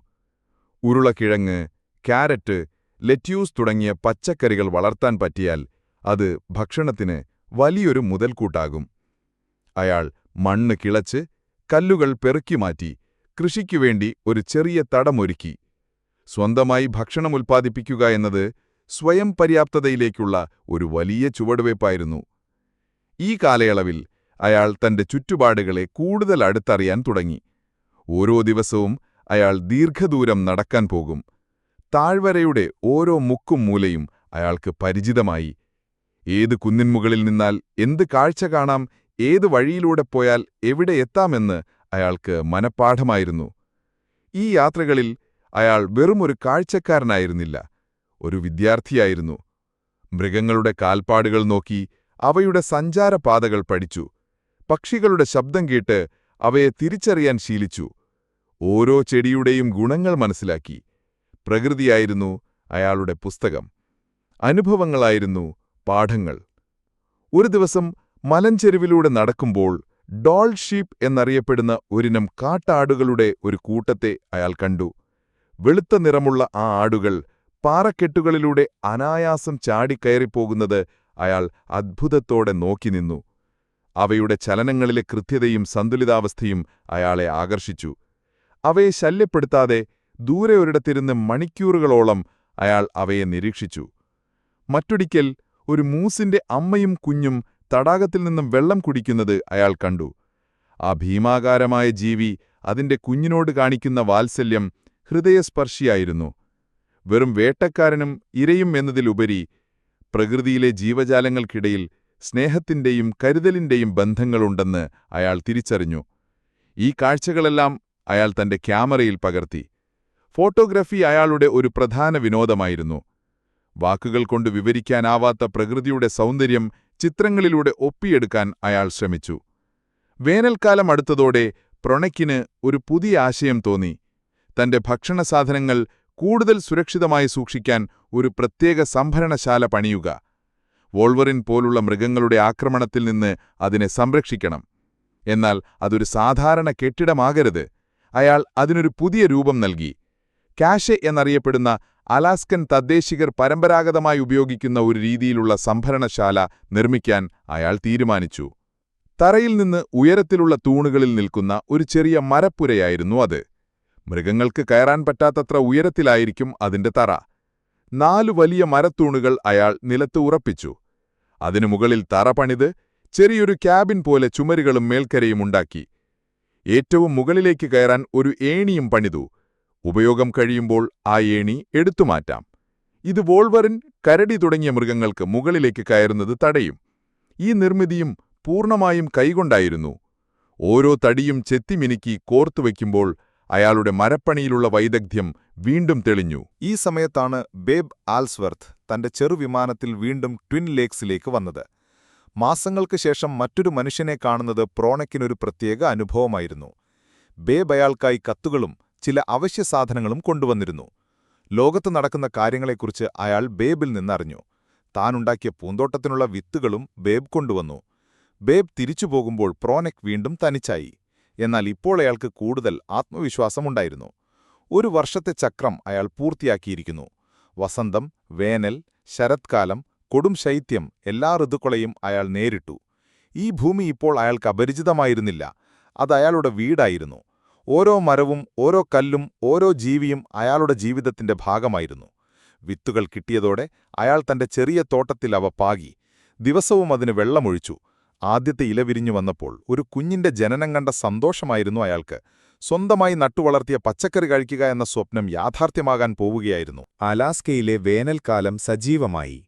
പകലിന് ദൈർഘ്യമേറി, രാത്രി വെറും 2-3 മണിക്കൂർ മാത്രമായി ചുരുങ്ങി. ഈ അധിക വെളിച്ചം അയാൾ പരമാവധി പ്രയോജനപ്പെടുത്തി. മീൻ പിടിച്ചും വിറക് ശേഖരിച്ചും തന്റെ ക്യാബിനും പരിസരവും മെച്ചപ്പെടുത്തിയും അയാൾ തിരക്കിലായിരുന്നു. ജീവിതം കഠിനമായിരുന്നു, എന്നാൽ അതിലൊരു സംതൃപ്തിയുണ്ടായിരുന്നു. ഓരോ ദിവസവും ഒരു പുതിയ വെല്ലുവിളിയായിരുന്നു. ഓരോ വെല്ലുവിളിയും ഒരു പുതിയ പാഠമായിരുന്നു. റിച്ചാർഡ് പ്രോനക്ക് ആ വന്യതയിൽ തന്റേതായൊരു ലോകം കെട്ടിപ്പടുക്കുകയായിരുന്നു. ലളിതമായ, എന്നാൽ അർത്ഥപൂർണമായ ഒരു ലോകം. രണ്ടാമത്തെ വേനൽക്കാലം ആദ്യത്തേതിൽ നിന്ന് വ്യത്യസ്തമായിരുന്നു. ആദ്യത്തെ വർഷം അതിജീവനത്തിനായുള്ള ഒരു തീവ്ര യജ്ഞമായിരുന്നുവെങ്കിൽ 2ാം വർഷം ആ ജീവിതവുമായി ഇഴുകിച്ചേരലിന്റെ കാലമായിരുന്നു. റിച്ചാർഡ് പ്രോനെക് ഇപ്പോൾ ആ ഭൂപ്രകൃതിയുടെ ഒരു ഭാഗമായി മാറിയിരുന്നു. അയാളുടെ ചലനങ്ങൾക്ക് കൂടുതൽ ആത്മവിശ്വാസമുണ്ടായിരുന്നു. തീരുമാനങ്ങൾക്ക് കൂടുതൽ വ്യക്തതയുണ്ടായിരുന്നു. ഓരോ ദിവസവും ഉണർന്നെഴുന്നേൽക്കുന്നത് ഒരു പുതിയ വെല്ലുവിളിയെ നേരിടാനായിരുന്നില്ല, മറിച്ച് താൻ സ്നേഹിക്കുന്ന ജീവിതം തുടരാനായിരുന്നു. അയാളുടെ ചെറിയ പച്ചക്കറിത്തോട്ടം തഴച്ചു വളർന്നു. അലാസ്കയിലെ നീണ്ട പകൽ സമയം ചെടികളുടെ വളർച്ചയ്ക്ക് വളരെ അനുകൂലമായിരുന്നു. ഉരുളക്കിഴങ്ങിന്റെ ചെടികൾ പൂവിട്ടു. ലെറ്റ്യൂസ് ഇലകൾ വലുതായി. ക്യാരറ്റിന്റെ പച്ചത്തലപ്പുകൾ മണ്ണിനു മുകളിൽ സമൃദ്ധമായി കാണപ്പെട്ടു. മാസങ്ങളോളം ഉണക്കഭക്ഷണവും മാംസവും മാത്രം കഴിച്ച അദ്ദേഹത്തിന് സ്വന്തം തോട്ടത്തിൽ നിന്ന് പറിച്ചെടുത്ത ഒരു ഫ്രഷ് ലെറ്റ്യൂസ് ഇലയുടെ രുചി അമൃതിനു തുല്യമായിരുന്നു. ആദ്യത്തെ ഉരുളക്കിഴങ്ങ് വിളവെടുത്ത ദിവസം അയാൾ തന്റെ ഡയറിയിൽ ഇങ്ങനെ കുറിച്ചു: ഇന്ന് ഞാൻ എന്റെ അധ്വാനത്തിന്റെ ഫലം രുചിച്ചു. ഈ ചെറിയ ഉരുളക്കിഴങ്ങുകൾക്ക് ലോകത്തിലെ മറ്റേത് ഭക്ഷണത്തെക്കാളും വിലയുണ്ട്. വേട്ടയാടി കിട്ടിയ കലമാനിന്റെ തോൽ ശൈത്യകാലത്ത് അയാൾ ഉണക്കി സൂക്ഷിച്ചിരുന്നു. ഇപ്പോൾ വെയിലും ചൂടുമുള്ള ഈ ദിവസങ്ങളിൽ അത് പാകപ്പെടുത്തി ഉപയോഗയോഗ്യമാക്കാൻ അയാൾ തീരുമാനിച്ചു. അതൊരു ലളിതമായ പ്രക്രിയയായിരുന്നില്ല. അതിന് ക്ഷമയും അറിവും കഠിനാധ്വാനവും ആവശ്യമായിരുന്നു. ആദ്യം തോലിന്റെ ഉൾവശത്ത് പറ്റിപ്പിടിച്ചിരുന്ന മാംസത്തിന്റെയും കൊഴുപ്പിന്റെയും അവസാനത്തെ അംശവും അയാൾ ഒരു പ്രത്യേകതരം കത്തി ഉപയോഗിച്ച് ശ്രദ്ധാപൂർവം ചുരണ്ടിക്കളഞ്ഞു. പിന്നീട് തോൽ മയപ്പെടുത്തുന്നതിനായി ഒരു പ്രത്യേക ലായനിയിൽ മുക്കിവെക്കണം. പഴമക്കാർ ഉപയോഗിച്ചിരുന്ന ഒരു രീതിയാണ് അയാൾ തിരഞ്ഞെടുത്തത്. മൃഗത്തിന്റെ തലച്ചോറ് തന്നെ ഉപയോഗിച്ച് തോൽ പാകപ്പെടുത്തുക. ഓരോ മൃഗത്തിനും അതിന്റെ തോൽ പാകപ്പെടുത്താൻ ആവശ്യമായ അളവിലുള്ള തലച്ചോറ് അതിന്റെ തലയോട്ടിയിൽ തന്നെയുണ്ടാകും എന്നായിരുന്നു പഴയ വിശ്വാസം. അയാൾ മാനിന്റെ തലച്ചോറെടുത്ത് വെള്ളത്തിൽ കലക്കി ഒരു കുഴമ്പ് രൂപത്തിലാക്കി. ആ മിശ്രിതം തോലിന്റെ എല്ലാ ഭാഗത്തും നന്നായി തേച്ചുപിടിപ്പിച്ചു. ഇത് തോലിന്റെ നാരുകളെ അയവുള്ളതാക്കാൻ സഹായിക്കും. ദിവസങ്ങളോളം ഈ പ്രക്രിയ തുടർന്നു. തോൽ പലതവണ കഴുകി വീണ്ടും മിശ്രിതം പുരട്ടി. ഒടുവിൽ തോൽ ഒരുവിധം മയമായപ്പോൾ അടുത്ത ഘട്ടം ആരംഭിച്ചു. അതിനെ വലിച്ചുനീട്ടി ഉണക്കുക. അയാൾ മരം കൊണ്ട് ഒരു വലിയ ചട്ടക്കൂടുണ്ടാക്കി. അതിൽ തോലിന്റെ അരികുകളിൽ ദ്വാരങ്ങളുണ്ടാക്കി കയറുപയോഗിച്ച് വരിഞ്ഞുമുറുക്കി. തോൽ ഉണങ്ങുമ്പോൾ ചുരുങ്ങിപ്പോകാതിരിക്കാനായിരുന്നു ഇത്. വെയിലത്തുണങ്ങുമ്പോൾ അയാൾ ഒരു മരക്കഷ്ണം ഉപയോഗിച്ച് തോലിൽ തുടർച്ചയായി ഉരസിക്കൊണ്ടിരുന്നു. ഇത് തോൽ കട്ടിയായി പോകാതെ മൃദുവായിരിക്കാൻ സഹായിച്ചു. ഏറ്റവും അവസാനത്തെ ഘട്ടം പുകകൊള്ളിക്കലായിരുന്നു. ഇത് തോലിന് ഈർപ്പത്തെ ഒരു പരിധിവരെ പ്രതിരോധിക്കാൻ കഴിവ് നൽകും, കൂടാതെ മനോഹരമായ ഒരു നിറവും നൽകും. അയാൾ നിലത്ത് ഒരു കുഴിയെടുത്ത് അതിൽ തീയിട്ടു. തീ കനലായി മാറിയപ്പോൾ അതിലേക്ക് അഴുകിത്തുടങ്ങിയ മരക്കഷ്ണങ്ങൾ ഇട്ടുകൊടുത്തു. ഇത് നല്ല കട്ടിയുള്ള പുകയുണ്ടാക്കും. തോൽ ഒരു കൂടാരം പോലെയാക്കി ആ പുക മുഴുവൻ അതിനുള്ളിൽ നിറച്ചു. മണിക്കൂറുകളോളം ആ പുകയേറ്റ് കിടന്നപ്പോൾ തോലിന്റെ വെള്ളനിറം മാറി സ്വർണ്ണനിറമായി. പ്രക്രിയ പൂർത്തിയായപ്പോൾ അയാളുടെ കയ്യിലുണ്ടായിരുന്നത് കട്ടിയുള്ളതും എന്നാൽ വഴക്കമുള്ളതുമായ ഒരു തുകൽ ഷീറ്റായിരുന്നു. അതിൽ നിന്ന് അയാൾക്ക് തയ്ക്കാനും തുന്നാനും ആവശ്യമായ വസ്തുക്കൾ മുറിച്ചെടുക്കാമായിരുന്നു. ഈ വിജയം അയാൾക്ക് വലിയ ആത്മവിശ്വാസം നൽകി. പ്രകൃതി നൽകുന്ന ഒന്നുപോലും പാഴാക്കേണ്ടതില്ലെന്ന് അയാൾ വീണ്ടും തെളിയിച്ചു. ആ വേനൽക്കാലത്ത് ട്വിൻ ലേക്സ് താഴ്വര ഒരു വലിയ സംഭവത്തിന് സാക്ഷ്യം വഹിച്ചു. കരിബൂകളുടെ ദേശാടനം. 10,000-കണക്കിന് കരിബൂകൾ കൂട്ടമായി ആ താഴ്വരയിലൂടെ കടന്നുപോയി. അതൊരു കാഴ്ചയായിരുന്നു. ദൂരെ മലഞ്ചെരിവിൽ പൊടിപടലങ്ങൾ ഉയർന്നപ്പോൾ എന്താണ് സംഭവിക്കുന്നതെന്ന് അയാൾക്ക് ആദ്യം മനസ്സിലായില്ല. പിന്നീട് ആ പൊടിപടലങ്ങൾക്കിടയിൽ നിന്ന് ആയിരക്കണക്കിന് മൃഗങ്ങളുടെ രൂപങ്ങൾ തെളിഞ്ഞുവന്നു. ഭൂമി കുലുങ്ങുന്നതുപോലെ തോന്നി. അവയുടെ കുളമ്പരികളുടെ ശബ്ദം ഒരു ഇടിമുഴക്കം പോലെ ആ താഴ്വരയിൽ നിറഞ്ഞു. അതൊരു പ്രവൃത്തിമാദമായ കാഴ്ചയായിരുന്നു. മനുഷ്യൻ കടന്നുവരുന്നതിനു മുൻപ് ആയിരക്കണക്കിന് വർഷങ്ങളായി തുടരുന്ന ഒരു പ്രയാണത്തിന്റെ ഭാഗമാണ് താനിപ്പോൾ കാണുന്നതെന്ന് അയാൾ ഓർത്തു. ആ നിമിഷം താൻ എത്ര നിസ്സാരനാണെന്നും എന്നാൽ ഈ മഹത്തായ ജീവചക്രത്തിന്റെ ഒരു ഭാഗമാകാൻ കഴിഞ്ഞത് എത്ര വലിയ ഭാഗ്യമാണെന്നും അയാൾക്ക് തോന്നി. അയാൾ തന്റെ ക്യാമറയെടുത്ത് ആ അപൂർവ ദൃശ്യങ്ങൾ പകർത്തി. ദേശാടനം കഴിഞ്ഞപ്പോൾ താഴ്വര വീണ്ടും ശാന്തമായി. എന്നാൽ ആ വലിയ സംഭവം അവശേഷിപ്പിച്ച ഓർമ്മകൾ അയാളുടെ മനസ്സിൽ തങ്ങിനിന്നു. ഒരു ദിവസം അപ്രതീക്ഷിതമായി അയാൾക്ക് ചില അതിഥികളെത്തി. ഒരു സംഘം ഹൈക്കർമാർ. മലകൾ താണ്ടി വഴിതെറ്റി ആ താഴ്വരയിലെത്തിയതായിരുന്നു അവർ. ദൂരെ ഒരു ക്യാബിനിൽ നിന്ന് പുക ഉയരുന്നത് കണ്ടാണ് അവർ അങ്ങോട്ട് വന്നത്. മാസങ്ങളായി ഏകാന്ത ജീവിതം നയിച്ചിരുന്ന പ്രൊണക്കിന് അതൊരു പുതിയ അനുഭവമായിരുന്നു. അവർ ആധുനികമായ വസ്ത്രങ്ങളും ഉപകരണങ്ങളുമായിരുന്നു ഉപയോഗിച്ചിരുന്നത്. അവരുടെ സംസാരത്തിൽ നഗരത്തിന്റെ വേഗതയുണ്ടായിരുന്നു. പ്രോണയ്ക്ക് അവരെ ശാന്തമായി സ്വാഗതം ചെയ്തു. അവർക്ക് കുടിക്കാൻ ചൂടുള്ള ചായ നൽകി. അവർ അത്ഭുതത്തോടെ ആ ക്യാബിനും പരിസരവും നോക്കിക്കണ്ടു. ഒരാൾക്ക് ഒറ്റയ്ക്ക് ആധുനിക ഉപകരണങ്ങളുടെ സഹായമില്ലാതെ ഇങ്ങനെയൊരു വീട് പണിയാൻ സാധിക്കുമെന്ന് അവർക്ക് വിശ്വസിക്കാൻ കഴിഞ്ഞില്ല. പ്രോണക് നിർമ്മിച്ച മരത്തിന്റെ വാതിലും വിജാഗിരിയും കല്ലുകൊണ്ട് കെട്ടിയ ചിമ്മിനിയും കൈകൊണ്ട് കൊത്തിയെടുത്ത സ്പൂണുകളും അവർ കൗതുകത്തോടെ നോക്കി. അവർ അയാളോട് ഒരുപാട് ചോദ്യങ്ങൾ ചോദിച്ചു. ഇവിടെ തനിച്ചു താമസിക്കാൻ പേടിയില്ലേ? കരടിയെ കാണുമ്പോൾ എന്തു ചെയ്യും? ശൈത്യകാലത്ത് എങ്ങനെയാണ് ജീവിക്കുന്നത്? പ്രോണേക് ശാന്തമായി കുറഞ്ഞ വാക്കുകളിൽ അവർക്ക് മറുപടി നൽകി. അയാളുടെ മറുപടികളിൽ ഭയമോ അതിശയോക്തിയോ ഉണ്ടായിരുന്നില്ല. അതായിരുന്നു അയാളുടെ ജീവിതം. അതിൽ അസാധാരണമായി ഒന്നുമില്ല എന്ന ഭാവമായിരുന്നു അദ്ദേഹത്തിന്. അവരുടെ ലോകവും അയാളുടെ ലോകവും തമ്മിലുള്ള വ്യത്യാസം വളരെ വലുതായിരുന്നു. അവർക്ക് പ്രകൃതി ഒരു വെല്ലുവിളിയും കീഴടക്കാനുള്ള ഒരിടവുമായിരുന്നു. എന്നാൽ പ്രോണയ്ക്കിന് അത് വീടായിരുന്നു. അവരുടെ സംഭാഷണങ്ങളിൽ നിന്ന് പുറംലോകം എത്രമാത്രം സങ്കീർണവും ബഹളമയവുമാണെന്ന് അയാൾക്ക് വീണ്ടും ഓർമ്മ വന്നു. അയാൾ തന്റെ ജീവിതത്തിൽ സംതൃപ്തനായിരുന്നു. ഹൈക്കർമാർ പോയിക്കഴിഞ്ഞപ്പോൾ താഴ്വരയിൽ വീണ്ടും നിശ്ശബ്ദത പരന്നു. അവരുടെ സാന്നിധ്യം ഒരു ചെറിയ അലയൊലി പോലെ കടന്നുപോയിരുന്നു. ആ കൂട്ടിക്കാഴ്ച അയാളെ ഒരു കാര്യം ഓർമ്മിപ്പിച്ചു. താൻ തിരഞ്ഞെടുത്ത ജീവിതം എത്രമാത്രം വ്യത്യസ്തമാണ്. അത് എല്ലാവർക്കും മനസ്സിലാകണമെന്നില്ല. എന്നാൽ അതിന്റെ മൂല്യം തനിക്ക് പൂർണ്ണമായി ബോധ്യമുണ്ട്. വേനൽ അവസാനിക്കാറായപ്പോൾ തടാകത്തിൽ സാൽമൺ മത്സ്യങ്ങളുടെ വരവു തുടങ്ങി. കടലിൽ നിന്ന് ആയിരക്കണക്കിന് മൈലുകൾ സഞ്ചരിച്ച് തങ്ങൾ ജനിച്ച അതേ നദിയിലേക്ക് മുട്ടയിടാനായി അവ തിരിച്ചുവരികയായിരുന്നു.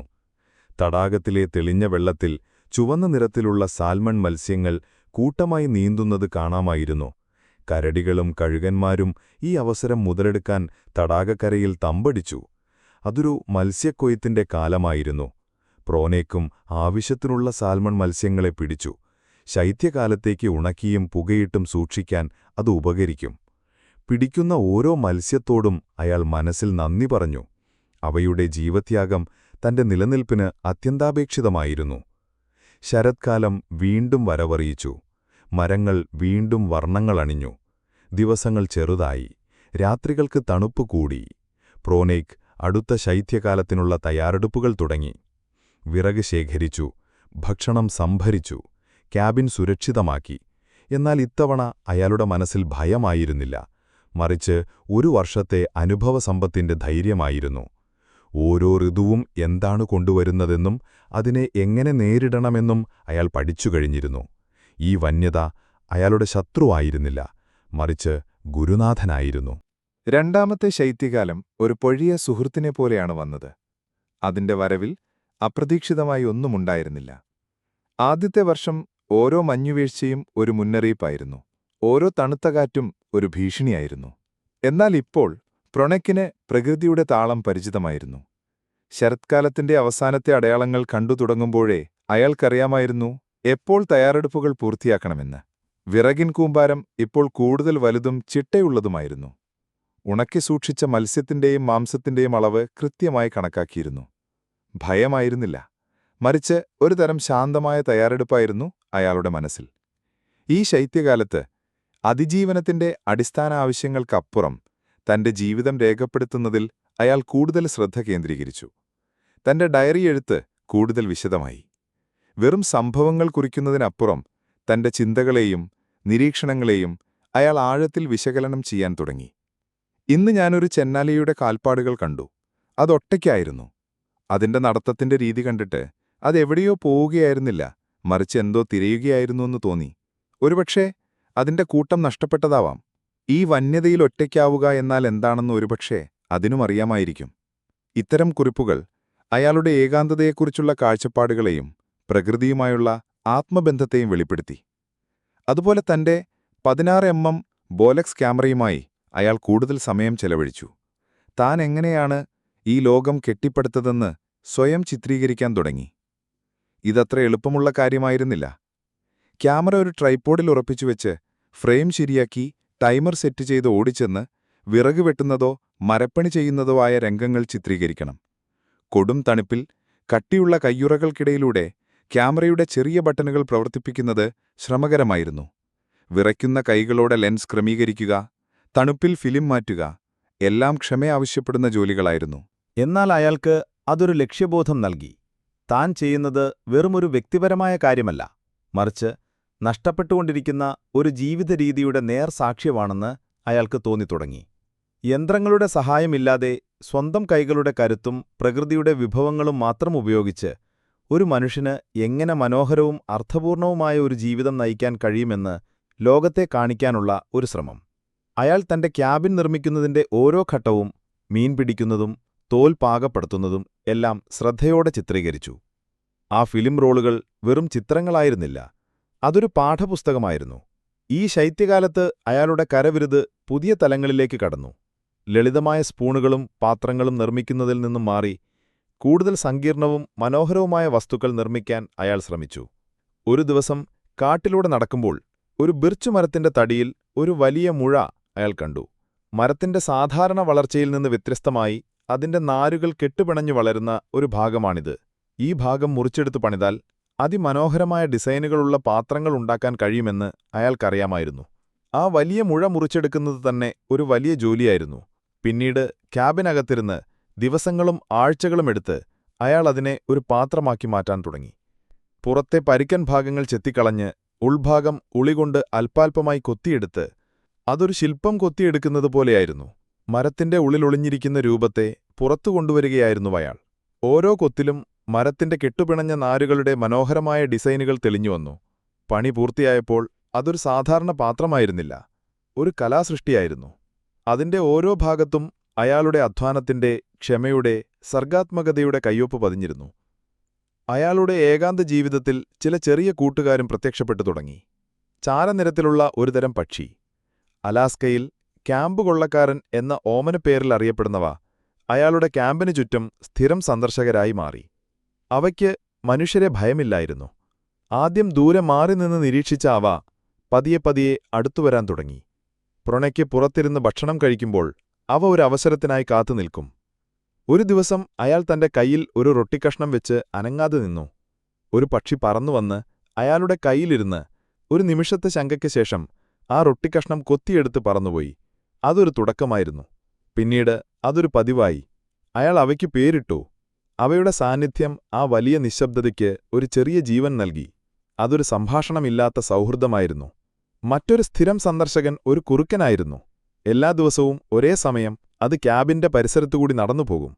അതൊരിക്കലും അടുത്തേക്ക് വന്നില്ല, പക്ഷെ ദൂരെ നിന്ന് അയാളെ നോക്കുമായിരുന്നു. അതിന്റെ കണ്ണുകളിൽ ഭയവും കൗതുകവും ഒരുപോലെ നിഴലിച്ചു. പ്രൊണക് അതിനെ ശല്യപ്പെടുത്തിയില്ല. അത് അതിന്റെ ലോകം, ഇത് തന്റെ ലോകം. രണ്ടും ഒരേ ഭൂമിയിൽ സമാധാനപരമായി നിലനിൽക്കുന്നു. കാലം മുന്നോട്ടുപോയി. രണ്ടാമത്തെ ശൈത്യവും പതിയെ വഴിമാറി. മൂന്നാമത്തെ വസന്തം വന്നപ്പോൾ പ്രൊണക് ഒരു പൂർണ്ണനായ വനവാസിയായി മാറിയിരുന്നു. അയാളുടെ ഓരോ ചലനവും ആ പ്രകൃതിയുമായി അത്രയേറെ ഇണങ്ങിച്ചേർന്നിരുന്നു. കാറ്റിന്റെ ഗതി നോക്കി കാലാവസ്ഥ പ്രവചിക്കാൻ അയാൾ പഠിച്ചു.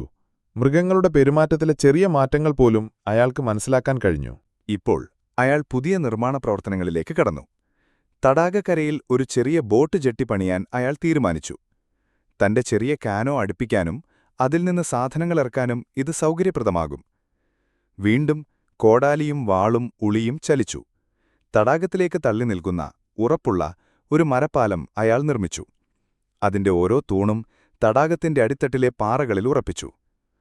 ഇപ്പോൾ അയാൾക്ക് തന്റെ കാനോയിൽ തടാകത്തിന്റെ മറ്റു ഭാഗങ്ങളിലേക്ക് എളുപ്പത്തിൽ പോകാനും വരാനും സാധിച്ചു. വർഷങ്ങൾ കടന്നുപോകുന്തോറും റിച്ചാർഡ് പ്രോണക്കിന്റെ ട്വിൻ ലേക്സിലെ ജീവിതം ഒരു ഐതിഹ്യം പോലെയായി. ഇടയ്ക്കിടെ ആ വഴി വരുന്ന പൈലറ്റുമാരും വേട്ടക്കാരും അയാളെക്കുറിച്ചുള്ള കഥകൾ പുറം ലോകത്തെത്തിച്ചു. തനിച്ച് ഒരു കാടിന്റെ നടുവിൽ സന്തോഷത്തോടെയും ആരോഗ്യത്തോടെയും ജീവിക്കുന്ന ഒരു മനുഷ്യന്റെ കഥ. ചിലർക്ക് അതൊരു ഭ്രാന്തായിരുന്നു, മറ്റു ചിലർക്ക് അതൊരു പ്രചോദനമായിരുന്നു. എന്നാൽ പ്രോണക്കിനെ സംബന്ധിച്ചിടത്തോളം അതൊന്നും ഒരു വിഷയമായിരുന്നില്ല. അയാൾ മറ്റുള്ളവരെ കാണിക്കാനായിരുന്നില്ല ജീവിച്ചത്. അയാൾ ജീവിച്ചത് അയാൾക്കു വേണ്ടിയായിരുന്നു.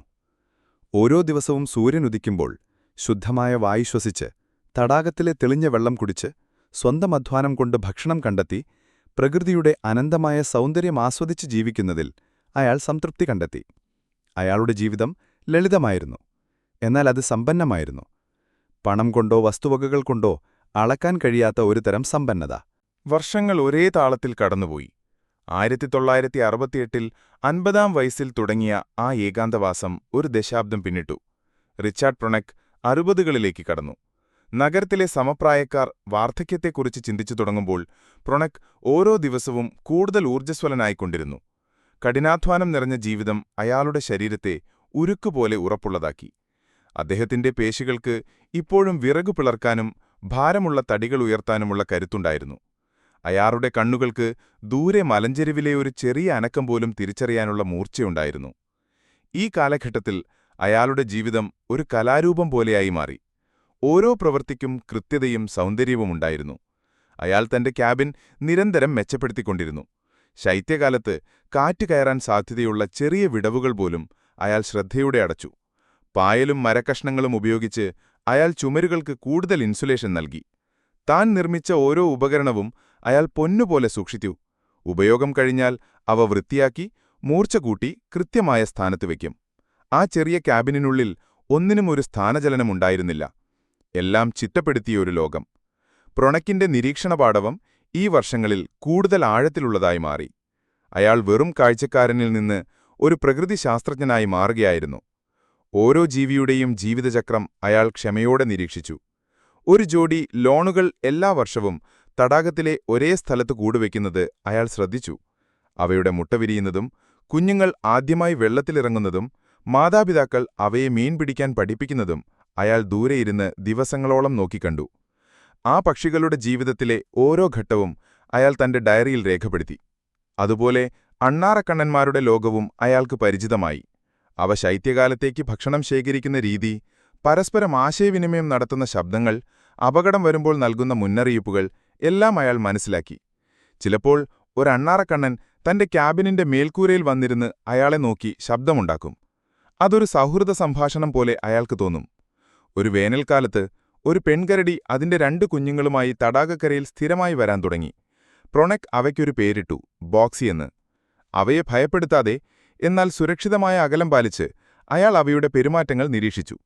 അമ്മക്കരടി കുഞ്ഞുങ്ങളെ എങ്ങനെയാണ് സംരക്ഷിക്കുന്നതെന്നും എന്തൊക്കെ ഭക്ഷണങ്ങളാണ് അവയെ കഴിക്കാൻ പഠിപ്പിക്കുന്നതെന്നും അയാൾ കണ്ടറിഞ്ഞു. ഒരു ദിവസം ഒരു കുഞ്ഞുകരടി കൗതുകമൂത്ത് അയാളുടെ ക്യാബിനടുത്തേക്ക് വരാൻ ശ്രമിച്ചപ്പോൾ അമ്മക്കരടി ഒരു പ്രത്യേക ശബ്ദമുണ്ടാക്കി അതിനെ തിരികെ വിളിച്ചു. ആ ശബ്ദത്തിൽ സ്നേഹവും ശാസനയും കലർന്നിരുന്നു. ഈ കാഴ്ചകൾ വന്യമൃഗങ്ങളെക്കുറിച്ചുള്ള സാധാരണ ധാരണകളെ മാറ്റിമറിക്കുന്നതായിരുന്നു. അവ വെറും അക്രമകാരികളല്ല, മറിച്ച് സ്നേഹവും കുടുംബബന്ധങ്ങളുമുള്ള ജീവികളാണെന്ന് അയാൾ തിരിച്ചറിഞ്ഞു. ഈ അനുഭവങ്ങളെല്ലാം തന്റെ ക്യാമറയിൽ പകർത്താനും അയാൾ മറന്നില്ല. അയാളുടെ ജീവിതം തികച്ചും ഒറ്റപ്പെട്ടതായിരുന്നില്ല. കാലക്രമേണ ട്വിൻ ലേക്സിലെ മനുഷ്യനെന്ന ചെറിയ പ്രശസ്തി നേടി. അലാസ്കയുടെ വന്യതയിലൂടെ സഞ്ചരിക്കുന്ന പൈലറ്റുമാരും സാഹസികരും ഇടയ്ക്ക് അയാളുടെ ക്യാബിൻ സന്ദർശിക്കാൻ തുടങ്ങി. അവർക്കതൊരു തീർത്ഥാടനം പോലെയായിരുന്നു. ആധുനിക ലോകത്തിന്റെ സങ്കീർണതകളിൽ നിന്ന് രക്ഷപ്പെട്ട് ലളിതമായി ജീവിക്കുന്ന ഒരു മനുഷ്യനെ കാണാനുള്ള അവസരം. ഈ സന്ദർശകരുമായി പ്രോണക് വളരെ സൗഹൃദപരമായി പെരുമാറി.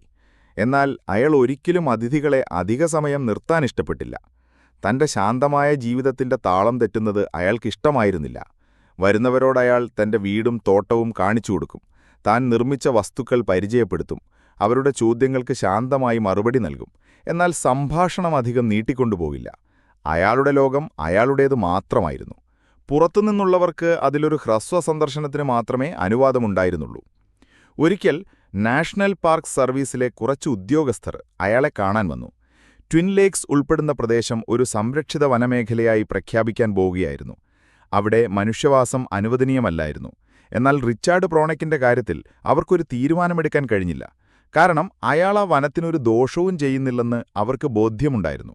മറിച്ച് അയാൾ ആ പ്രകൃതിയുടെ ഒരു കാവൽക്കാരനെപ്പോലെയാണ് ജീവിക്കുന്നതെന്ന് അവർ മനസ്സിലാക്കി. അയാളുടെ ക്യാബിനും പരിസരവും അത്രയേറെ വൃത്തിയും ചിട്ടയുമുള്ളതായിരുന്നു. അയാൾ പ്രകൃതിയിൽ നിന്ന് ആവശ്യമുള്ളത് മാത്രമെടുത്തു, ഒന്നുപോലും പാഴാക്കിയില്ല. അവസാനം ഒരു പ്രത്യേക അനുമതിയോടെ ആ പാർക്കിനുള്ളിൽ ജീവിക്കാൻ അനുവാദമുള്ള ഒരേ ഒരു വ്യക്തിയായി റിച്ചാർഡ് പ്രോണക് മാറി. അതൊരു വലിയ അംഗീകാരമായിരുന്നു. വർഷങ്ങൾ മുന്നോട്ടു പോകുമ്പോഴും പ്രോണക്കിന്റെ ശാരീരികക്ഷമതയിൽ ചെറിയ കുറവുകൾ കണ്ടുതുടങ്ങി. വിറക് വെട്ടുമ്പോൾ പഴയതുപോലെ വേഗതയുണ്ടായിരുന്നില്ല. മല കയറുമ്പോൾ കൂടുതൽ കിതയ്ക്കാൻ തുടങ്ങി. തന്റെ ശരീരം വാർദ്ധക്യത്തിലേക്ക് കടക്കുകയാണെന്ന് അയാൾ തിരിച്ചറിഞ്ഞു. എന്നാൽ അതയാളെ നിരാശപ്പെടുത്തിയില്ല. അയാൾ തന്റെ ജോലിയുടെ വേഗത കുറച്ചു, കൂടുതൽ സമയം വിശ്രമിക്കാൻ തുടങ്ങി. ഓരോ പ്രവൃത്തിയും കൂടുതൽ ആസൂത്രണത്തോടെ ചെയ്യാൻ ശീലിച്ചു. ഉദാഹരണത്തിന്, ഒരു വലിയ മരം മുറിക്കുന്നതിനു പകരം ചെറിയ മരങ്ങൾ ശേഖരിച്ച് വിറകാക്കാൻ തുടങ്ങി. അയാൾ തന്റെ ഭാവിയെക്കുറിച്ച് ചിന്തിക്കാൻ തുടങ്ങി. തനിക്ക് വയ്യാതായാൽ എന്തു ചെയ്യും? ഈ വനത്തിൽ തനിച്ചു മരിക്കേണ്ടി വരുമോ? ഈ ചിന്തകളയാളെ അലട്ടി. എന്നാൽ അതിലും അയാൾ ഒരു പ്രായോഗികമായ പരിഹാരം കണ്ടെത്തി. ഓരോ വർഷവും ശൈത്യകാലം തുടങ്ങുന്നതിനു മുൻപ് തന്റെ സുഹൃത്തായ പൈലറ്റ് ബേബ് ആൽസ്വർത്തുമായി അയാൾ ഒരു ധാരണയിലെത്തി. ശൈത്യത്തിലെ കുറച്ചു മാസങ്ങൾ, ഏറ്റവും കഠിനമായ തണുപ്പുള്ള സമയത്ത് അയാൾ അലാസ്കയ്ക്ക് പുറത്ത് കാലിഫോർണിയയിലുള്ള തന്റെ സഹോദരന്റെ അടുത്തേക്ക് പോകും. വസന്തം തുടങ്ങുമ്പോൾ തിരിച്ചുവരും. അങ്ങനെ ഏകദേശം 17 വർഷത്തെ തുടർച്ചയായ വാസത്തിനു ശേഷം 2085-ൽ റിച്ചാർഡ് പ്രോണക് തന്റെ ആദ്യത്തെ ശൈത്യകാല അവധിക്കായി ട്വിൻ ലേക്സ് വിട്ടു. അതൊരു വിചിത്രമായ അനുഭവമായിരുന്നു. തന്റെ പ്രിയപ്പെട്ട ക്യാബിൻ പൂട്ടി വിമാനത്തിൽ കയറി നഗരത്തിലേക്ക് പോകുമ്പോൾ അയാളുടെ മനസ്സിൽ സമ്മിശ്ര വികാരങ്ങളായിരുന്നു. നഗരത്തിലെ ശബ്ദങ്ങളും തിരക്കും കൃത്രിമ വെളിച്ചവും അയാൾക്ക് അസഹനീയമായി തോന്നി. ആളുകളുടെ സംസാരത്തിലെ വേഗത, അവരുടെ ജീവിതത്തിലെ വ്യഗ്രത എല്ലാം അയാൾക്ക് അപരിചിതമായി. സൂപ്പർമാർക്കറ്റിലെ അലമാരകളിൽ നിറഞ്ഞിരിക്കുന്ന ഭക്ഷ്യപദാർത്ഥങ്ങൾ കണ്ടപ്പോൾ അയാൾക്ക് അത്ഭുതം തോന്നി. ഒന്നിനും അതിന്റെ യഥാർത്ഥ ഉറവിടവുമായി ഒരു ബന്ധവുമില്ല. എല്ലാം പ്ലാസ്റ്റിക്കിൽ പൊതിഞ്ഞ് വിലയൊട്ടിച്ചു വെച്ചിരിക്കുന്നു. തന്റെ തോട്ടത്തിലെ ഒരു ഉരുളക്കിഴങ്ങിന്റെ മൂല്യം അയാൾക്കപ്പോഴാണ് കൂടുതൽ ബോധ്യമായത്. ആ ശൈത്യകാലം അയാൾ അക്ഷമയോടെ തള്ളി നീക്കി. അയാളുടെ മനസ്സ് മുഴുവൻ ട്വിൻ ലേക്സിലായിരുന്നു. തന്റെ ക്യാബിൻ മഞ്ഞിൽ പുതഞ്ഞെങ്ങനെയിരിക്കും? താൻ വളർത്തിയ പക്ഷികൾ തന്നെ തിരയുന്നുണ്ടാവുമോ? തടാകം തണുത്തുറഞ്ഞു കിടക്കുകയായിരിക്കുമോ? വസന്തത്തിന്റെ ആദ്യ അടയാളങ്ങൾ വന്നപ്പോൾ തന്നെ അയാൾ തിരികെ പോകാൻ തയ്യാറായി. ട്വിൻ ലേക്സിലേക്ക് തിരിച്ചെത്തിയ ദിവസം അയാളുടെ ജീവിതത്തിലെ ഏറ്റവും സന്തോഷമുള്ള ദിവസങ്ങളിലൊന്നായിരുന്നു. വിമാനത്തിൽ നിന്ന് തടാകക്കരയിൽ ഇറങ്ങി തന്റെ ക്യാബിനിലേക്ക് നടന്നപ്പോൾ ഒരുപാട് കാലത്തിനു ശേഷം സ്വന്തം വീട്ടിലേക്ക് തിരിച്ചെത്തിയ ഒരു കുട്ടിയുടെ സന്തോഷമായിരുന്നു അയാൾക്ക്. വാതിൽ തുറന്നകത്ത് കയറിയപ്പോൾ മരത്തിന്റെ പരിചിതമായ ഗന്ധം അയാളെ പൊതിഞ്ഞു. എല്ലാം താൻ വിട്ടുപോയതുപോലെ തന്നെയുണ്ടായിരുന്നു. ആ നിമിഷം അയാൾ ഉറപ്പിച്ചു, ഇതാണ് തന്റെ ലോകം, തന്റെ യഥാർത്ഥ വീട്. അതിനുശേഷമുള്ള വർഷങ്ങളിലും ഈ പതിവ് തുടർന്നു. ഓരോ ശൈത്യത്തിലും അയാൾ നാഗരികതയിലേക്കൊരു ഹ്രസ്വ സന്ദർശനം നടത്തും. വസന്തത്തിൽ തന്റെ സ്വർഗത്തിലേക്ക് തിരിച്ചുവരും. ഇതയാളുടെ ജീവിതത്തിന് ഒരു പുതിയ സന്തുലിതാവസ്ഥ നൽകി. കാലം ഒരു നദി പോലെ ഒഴുകി നീങ്ങി. ഓരോ വർഷവും വസന്തത്തിൽ റിച്ചാർഡ് പ്രോണക് ട്വിൻ ലേക്സിലേക്ക് മടങ്ങിയെത്തും. ശൈത്യത്തിന്റെ കാഠിന്യം കൂടുമ്പോൾ മനസ്സില്ലാ മനസ്സോടെ നാഗരികതയിലേക്ക് താൽക്കാലികമായി യാത്രയാകും. ഈ യാത്രകൾ അയാളുടെ ജീവിതത്തിന്റെ ഭാഗമായി. ഓരോ തവണ മടങ്ങിയെത്തുമ്പോഴും ആദ്യമായി ആ താഴ്വരയിൽ കാലുകുത്തിയ 50കാരന്റെ ആവേശം അയാളിൽ നിറയും. എന്നാൽ ഓരോ മടക്കയാത്രയിലും നഗരത്തിലെ ജീവിതം കൂടുതൽ അന്യമായിക്കൊണ്ടിരുന്നു. 70കളുടെ പടിവാതിൽക്കൽ നിൽക്കുമ്പോൾ പ്രൊണെക് തന്റെ ശരീരത്തിന്റെ പരിമിതികളെക്കുറിച്ച് കൂടുതൽ ബോധവാനായി. ഒരു കാലത്ത് അനായാസമുയർത്തിയിരുന്ന ഒരു മരത്തടി ഇപ്പോൾ ഉയർത്താൻ ശ്രമിക്കുമ്പോൾ മുതുകിൽ ഒരു വേദനയായി ഓർമ്മപ്പെടുത്തും. മല കയറുമ്പോൾ ശ്വാസം കൂടുതൽ വേഗത്തിലാകും. അയാൾ തന്റെ പ്രവർത്തന രീതികൾ അതിനനുസരിച്ചു മാറ്റി. ബ്രൂട്ട് ഫോഴ്സിനു പകരം ബുദ്ധിയും തന്ത്രങ്ങളും ഉപയോഗിക്കാൻ തുടങ്ങി. വലിയ തടികൾ വലിച്ചുനീട്ടാൻ ലിവറുകളും ഉത്തോലകങ്ങളും നിർമ്മിച്ചു. ജോലികൾക്കിടയിൽ കൂടുതൽ ഇടവേളകൾ എടുത്തു. പ്രകൃതി അതിന്റെ നിയമങ്ങളനുസരിച്ചു മാറുന്നതുപോലെ തന്റെ ശരീരത്തിന്റെ നിയമങ്ങളെയും താൻ മാനിക്കണമെന്ന് അയാൾ പഠിച്ചു. ഈ കാലഘട്ടത്തിലാണ് അയാൾ തന്റെ ജീവിതത്തിന്റെ രേഖപ്പെടുത്തലിന് കൂടുതൽ പ്രാധാന്യം നൽകിത്തുടങ്ങിയത്. പെട്ടികളിൽ ഭദ്രമായി അടച്ചുവെച്ച ഫിലിം റോളുകൾ വെറുമൊരു ഹോബിയുടെ ഫലമായിരുന്നില്ല, അതൊരു ജീവിതത്തിന്റെ നേർചിത്രമായിരുന്നു. താൻ പകർത്തിയ ആയിരക്കണക്കിനടികൾ വരുന്ന ഫിലിം അയാൾ ഇടയ്ക്കിടെ ഒരു ചെറിയ പ്രൊജക്ടർ ഉപയോഗിച്ച് തന്റെ ക്യാബിന്റെ ചുമരിൽ പ്രദർശിപ്പിച്ചു നോക്കും. ആ നിശബ്ദ ദൃശ്യങ്ങളിൽ ചെറുപ്പക്കാരനായ താൻ കോടാലി വീശുന്നതും ക്യാബിൻ നിർമ്മിക്കുന്നതും കരിപൂകളുടെ കൂട്ടം കടന്നുപോകുന്നതും കാണുമ്പോൾ അതൊരു സ്വപ്നം പോലെ അയാൾക്ക് തോന്നി. ഈ ദൃശ്യങ്ങൾ തന്നോടൊപ്പം ഈ കാട്ടിൽ അവസാനിക്കേണ്ടതല്ലെന്ന് അയാൾക്ക് തോന്നിത്തുടങ്ങി. താൻ അനുഭവിച്ചറിഞ്ഞ ഈ ജീവിതം, ഈ സൗന്ദര്യം, ഈ പാഠങ്ങൾ മറ്റുള്ളവരിലേക്കും എത്തണം.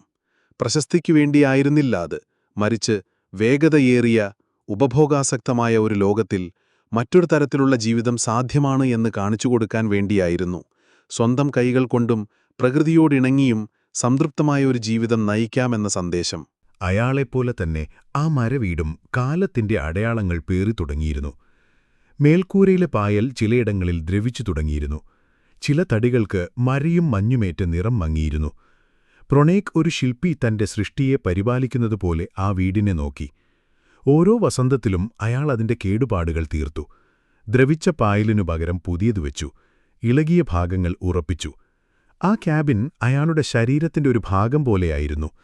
അതിനു വരുന്ന ഓരോ കോട്ടവും അയാൾക്ക് സ്വന്തം ശരീരത്തിൽ സംഭവിക്കുന്നതുപോലെ അനുഭവപ്പെട്ടു. വർഷങ്ങൾ പിന്നെയും കടന്നുപോയി. പ്രൊണേക് 80കളിലേക്ക് കടന്നു. ഇപ്പോൾ ഓരോ ചലനവും കൂടുതൽ ശ്രദ്ധയോടെയായിരുന്നു. ഒരു ചെറിയ വീഴ്ച പോലും ഈ ഏകാന്തതയിൽ എത്രമാത്രം അപകടകരമാകുമെന്ന് അയാൾക്ക് നന്നായി അറിയാമായിരുന്നു. അയാൾ തന്റെ നടത്തത്തിനായി ഉറപ്പുള്ള ഒരു വടി ഉപയോഗിക്കാൻ തുടങ്ങി. തടാകക്കരയിലൂടെ നടക്കുമ്പോൾ ഓരോ ചുവടും ഉറപ്പിച്ച ശേഷമേ അടുത്തത് വെച്ചുള്ളൂ. അയാളുടെ ചുറ്റുമുള്ള ലോകത്തിനും മാറ്റങ്ങൾ വരുന്നുണ്ടായിരുന്നു. കൂടുതൽ വിനോദസഞ്ചാരികളും സാഹസികരും ആ വിദൂര താഴ്വരയിലേക്ക് എത്തിത്തുടങ്ങി. ചെറിയ വിമാനങ്ങളുടെ ശബ്ദം ഇപ്പോൾ കൂടുതൽ തവണ കേൾക്കാമായിരുന്നു. ചിലർ ദൂരെ നിന്ന് അയാളുടെ ക്യാബിൻ നോക്കി ഫോട്ടോ എടുത്തു മടങ്ങി. മറ്റു ചിലർ അനുവാദം ചോദിച്ച് കരക്കിറങ്ങിവരും. പ്രൊണേക് അവരോടെല്ലാം സൗമ്യമായി പെരുമാറി. എന്നാൽ ഈ മാറ്റം അയാളെ അസ്വസ്ഥനാക്കി. താൻ അഭയം തേടിയെത്തിയ നിശബ്ദതയ്ക്ക് ഭംഗം വരുന്നുവോ എന്നയാൾ ഭയന്നു. 1995 ഒരു വസന്തം. പതിവുപോലെ കാലിഫോർണിയയിലെ ശൈത്യകാലവാസം കഴിഞ്ഞ് അയാൾ ട്വിൻ ലീക്സിലേക്ക് മടങ്ങിയെത്തി. എന്നാൽ ഇത്തവണ എന്തോ ഒരു മാറ്റമുണ്ടായിരുന്നു. വിമാനത്തിൽ നിന്നിറങ്ങി ക്യാബിനിലേക്ക് നടക്കുമ്പോൾ കാലുകൾക്ക് പഴയ വേഗതയുണ്ടായിരുന്നില്ല. ക്യാബിൻ തുറന്ന് ശൈത്യകാലത്തിനു ശേഷം ചെയ്യേണ്ട ജോലികൾ തുടങ്ങിയപ്പോൾ അയാൾ പെട്ടെന്ന് തളർന്നുപോയി. വിറക് ശേഖരിക്കാനും വെള്ളം കോരാനും സാധാരണ എടുക്കുന്നതിന്റെ ഇരട്ടി സമയം വേണ്ടിവന്നു. അന്നൊരു ദിവസം വൈകുന്നേരം തന്റെ കസേരയിലിരുന്ന് തടാകത്തിലേക്ക് നോക്കുമ്പോൾ റിച്ചാർഡ് പ്രൊണേക് ഒരു സത്യം തിരിച്ചറിഞ്ഞു. തന്റെ സമയം അവസാനിക്കുകയാണ്. ഈ പ്രിയപ്പെട്ട ഭൂമിയിൽ, ഈ സ്വർഗ്ഗത്തിൽ തനിച്ചു ജീവിക്കാനുള്ള ശാരീരിക ക്ഷമത തനിക്ക് നഷ്ടപ്പെട്ടുകൊണ്ടിരിക്കുന്നു. ഹൃദയം എവിടെ തുടരാൻ ആഗ്രഹിച്ചപ്പോഴും ശരീരം അതിന് തയ്യാറായിരുന്നില്ല. അതൊരു വേദനാജനകമായ തിരിച്ചറിവായിരുന്നു. ഈ വനം ഒരിക്കലും തന്നെ കൈവിട്ടിട്ടില്ല. താനാണ് അതിനെ കൈവിടാൻ നിർബന്ധിതനാകുന്നത്. ആ തീരുമാനമെടുക്കാൻ മാസങ്ങളെടുത്തു. ഓരോ ദിവസവും അയാൾ തന്റെ ശേഷി സ്വയം പരീക്ഷിച്ചു. എന്നാൽ ഫലം ഒന്നുതന്നെയായിരുന്നു. ഈ ജീവിതം ആവശ്യപ്പെടുന്ന കായികാധ്വാനം നൽകാൻ തനിക്കിനി സാധിക്കില്ല. ഒരപകടം സംഭവിക്കുന്നതുവരെ കാത്തിരിക്കുന്നത് വിഡ്ഢിത്തമാണ്. 1998 തന്റെ 82ാം വയസ്സിൽ 30 വർഷത്തെ ഏകാന്തവാസത്തിനു ശേഷം ട്വിൻ ലേക്സ് എന്നേക്കുമായി വിട്ടുപോകാൻ റിച്ചാർഡ് പ്രൊണേക് തീരുമാനിച്ചു. അവസാനത്തെ ആഴ്ചകൾ ഒരുതരം വിടവാങ്ങൽ ചടങ്ങുപോലെയായിരുന്നു. അയാൾ തന്റെ ക്യാബിനും പരിസരവും പതിവിലുമധികം വൃത്തിയാക്കി. താൻ ഉപയോഗിച്ച ഓരോ ഉപകരണവും തുടച്ചുമിനുക്കി അവയുടെ സ്ഥാനത്ത് വെച്ചു. തന്റെ ഡയറിക്കുറിപ്പുകളും ഫിലിം റോളുകളും അയാൾ ശ്രദ്ധയോടെ പെട്ടികളിലാക്കി. ഇനി താൻ മടങ്ങിവരില്ലെന്ന് ഉറപ്പുള്ളതുകൊണ്ട് ക്യാബിൻ അടുത്ത ശൈത്യത്തെ അതിജീവിക്കത്തക്ക രീതിയിൽ ഭദ്രമാക്കാൻ അയാൾ പ്രത്യേകം ശ്രദ്ധിച്ചു. ജനലുകൾക്ക് മരപ്പലകകൾ കൊണ്ട് മറച്ചു. വാതിൽ ഭദ്രമായി അടച്ചു. അവസാന ദിവസം വന്നെത്തി. ബേബ് ആൽസ്വർത്തിന്റെ വിമാനം തടാകത്തിൽ വന്നിറങ്ങി. തന്റെ അവസാനത്തെ പെട്ടികളും വിമാനത്തിൽ കയറ്റിവെച്ച ശേഷം പ്രോനെക് ഒരു നിമിഷം നിന്നു. താൻ സ്വന്തം കൈകൊണ്ട് നിർമ്മിച്ച ആ മരവീടിനെ അയാൾ അവസാനമായി ഒന്ന് നോക്കി. 30 വർഷത്തെ ഓർമ്മകൾ ആ നോട്ടത്തിലുണ്ടായിരുന്നു. ഓരോ മരത്തടിയിലും ഓരോ കല്ലിലും അയാളുടെ ജീവിതത്തിന്റെ ഒരു ഭാഗമുണ്ടായിരുന്നു. തടാകത്തിലെ ഓളങ്ങൾ, കാറ്റിന്റെ ചൂളം വിളി, പക്ഷികളുടെ പാട്ട് എല്ലാം ഒരു അന്ത്യാഞ്ജലി പോലെ അയാൾക്ക് തോന്നി. അയാൾ ഒന്നും സംസാരിച്ചില്ല. വിമാനത്തിൽ കയറി വാതിലടച്ചു. വിമാനം തടാകത്തിൽ നിന്ന് പറന്നുയർന്നപ്പോൾ അയാൾ താഴേക്ക് നോക്കി. തന്റെ ചെറിയ ക്യാബിൻ ഒരു പൊട്ടുപോലെ ചെറുതായി വന്നു. ചുറ്റുമുള്ള അനന്തമായ വനത്തിലേക്ക് അത് അലിന്തു ചേരുന്നത് അയാൾ കണ്ടു. അയാളുടെ കണ്ണുകൾ നിറഞ്ഞിരുന്നില്ല. പകരം ഒരു ജീവിതം പൂർത്തിയാക്കിയവന്റെ ശാന്തതയായിരുന്നു ആ മുഖത്ത്. അയാൾ ഒരു ലോകം നിർമ്മിച്ചു, അതിൽ ജീവിച്ചു, അതിന്റെ സൗന്ദര്യം മുഴുവൻ അനുഭവിച്ചു. ഇപ്പോൾ അത് മറ്റൊരാൾക്ക് കൈമാറാനുള്ള സമയമായിരിക്കുന്നു. റിച്ചാർഡ് പ്രോണെക് ട്വിൻ ലേക്സ് വിട്ടുപോയെങ്കിലും അയാളുടെ ആത്മാവ് അവിടെ തന്നെ തുടർന്നു. അയാൾ പണിത ക്യാബിൻ അമേരിക്കൻ ചരിത്രത്തിന്റെ ഒരു ഭാഗമായി നാഷണൽ പാർക്ക് സർവീസ് ഇന്നും ഒരു സ്മാരകം പോലെ സംരക്ഷിക്കുന്നു. അയാൾ എഴുതിയ ഡയറി കുറിപ്പുകൾ വൺ മാൻസ് വൈൽഡർനെസ് എന്ന പേരിൽ പുസ്തകമായി. അയാൾ ചിത്രീകരിച്ച ഫിലിമുകൾ എലോൺ ഇൻ ദ വൈൽഡർനെസ് എന്ന പേരിൽ ലോകമെമ്പാടുമുള്ള ദശലക്ഷക്കണക്കിന് ആളുകൾ കണ്ടു. ആ ക്യാബിനും പുസ്തകവും സിനിമയും റിച്ചാർഡ് പ്രോണെക്കിന്റെ കഥ പറയുന്നു. പ്രകൃതിയോടിണങ്ങി, ലളിതമായി എന്നാൽ പൂർണ്ണതയോടെ ജീവിച്ച ഒരു മനുഷ്യന്റെ കഥ.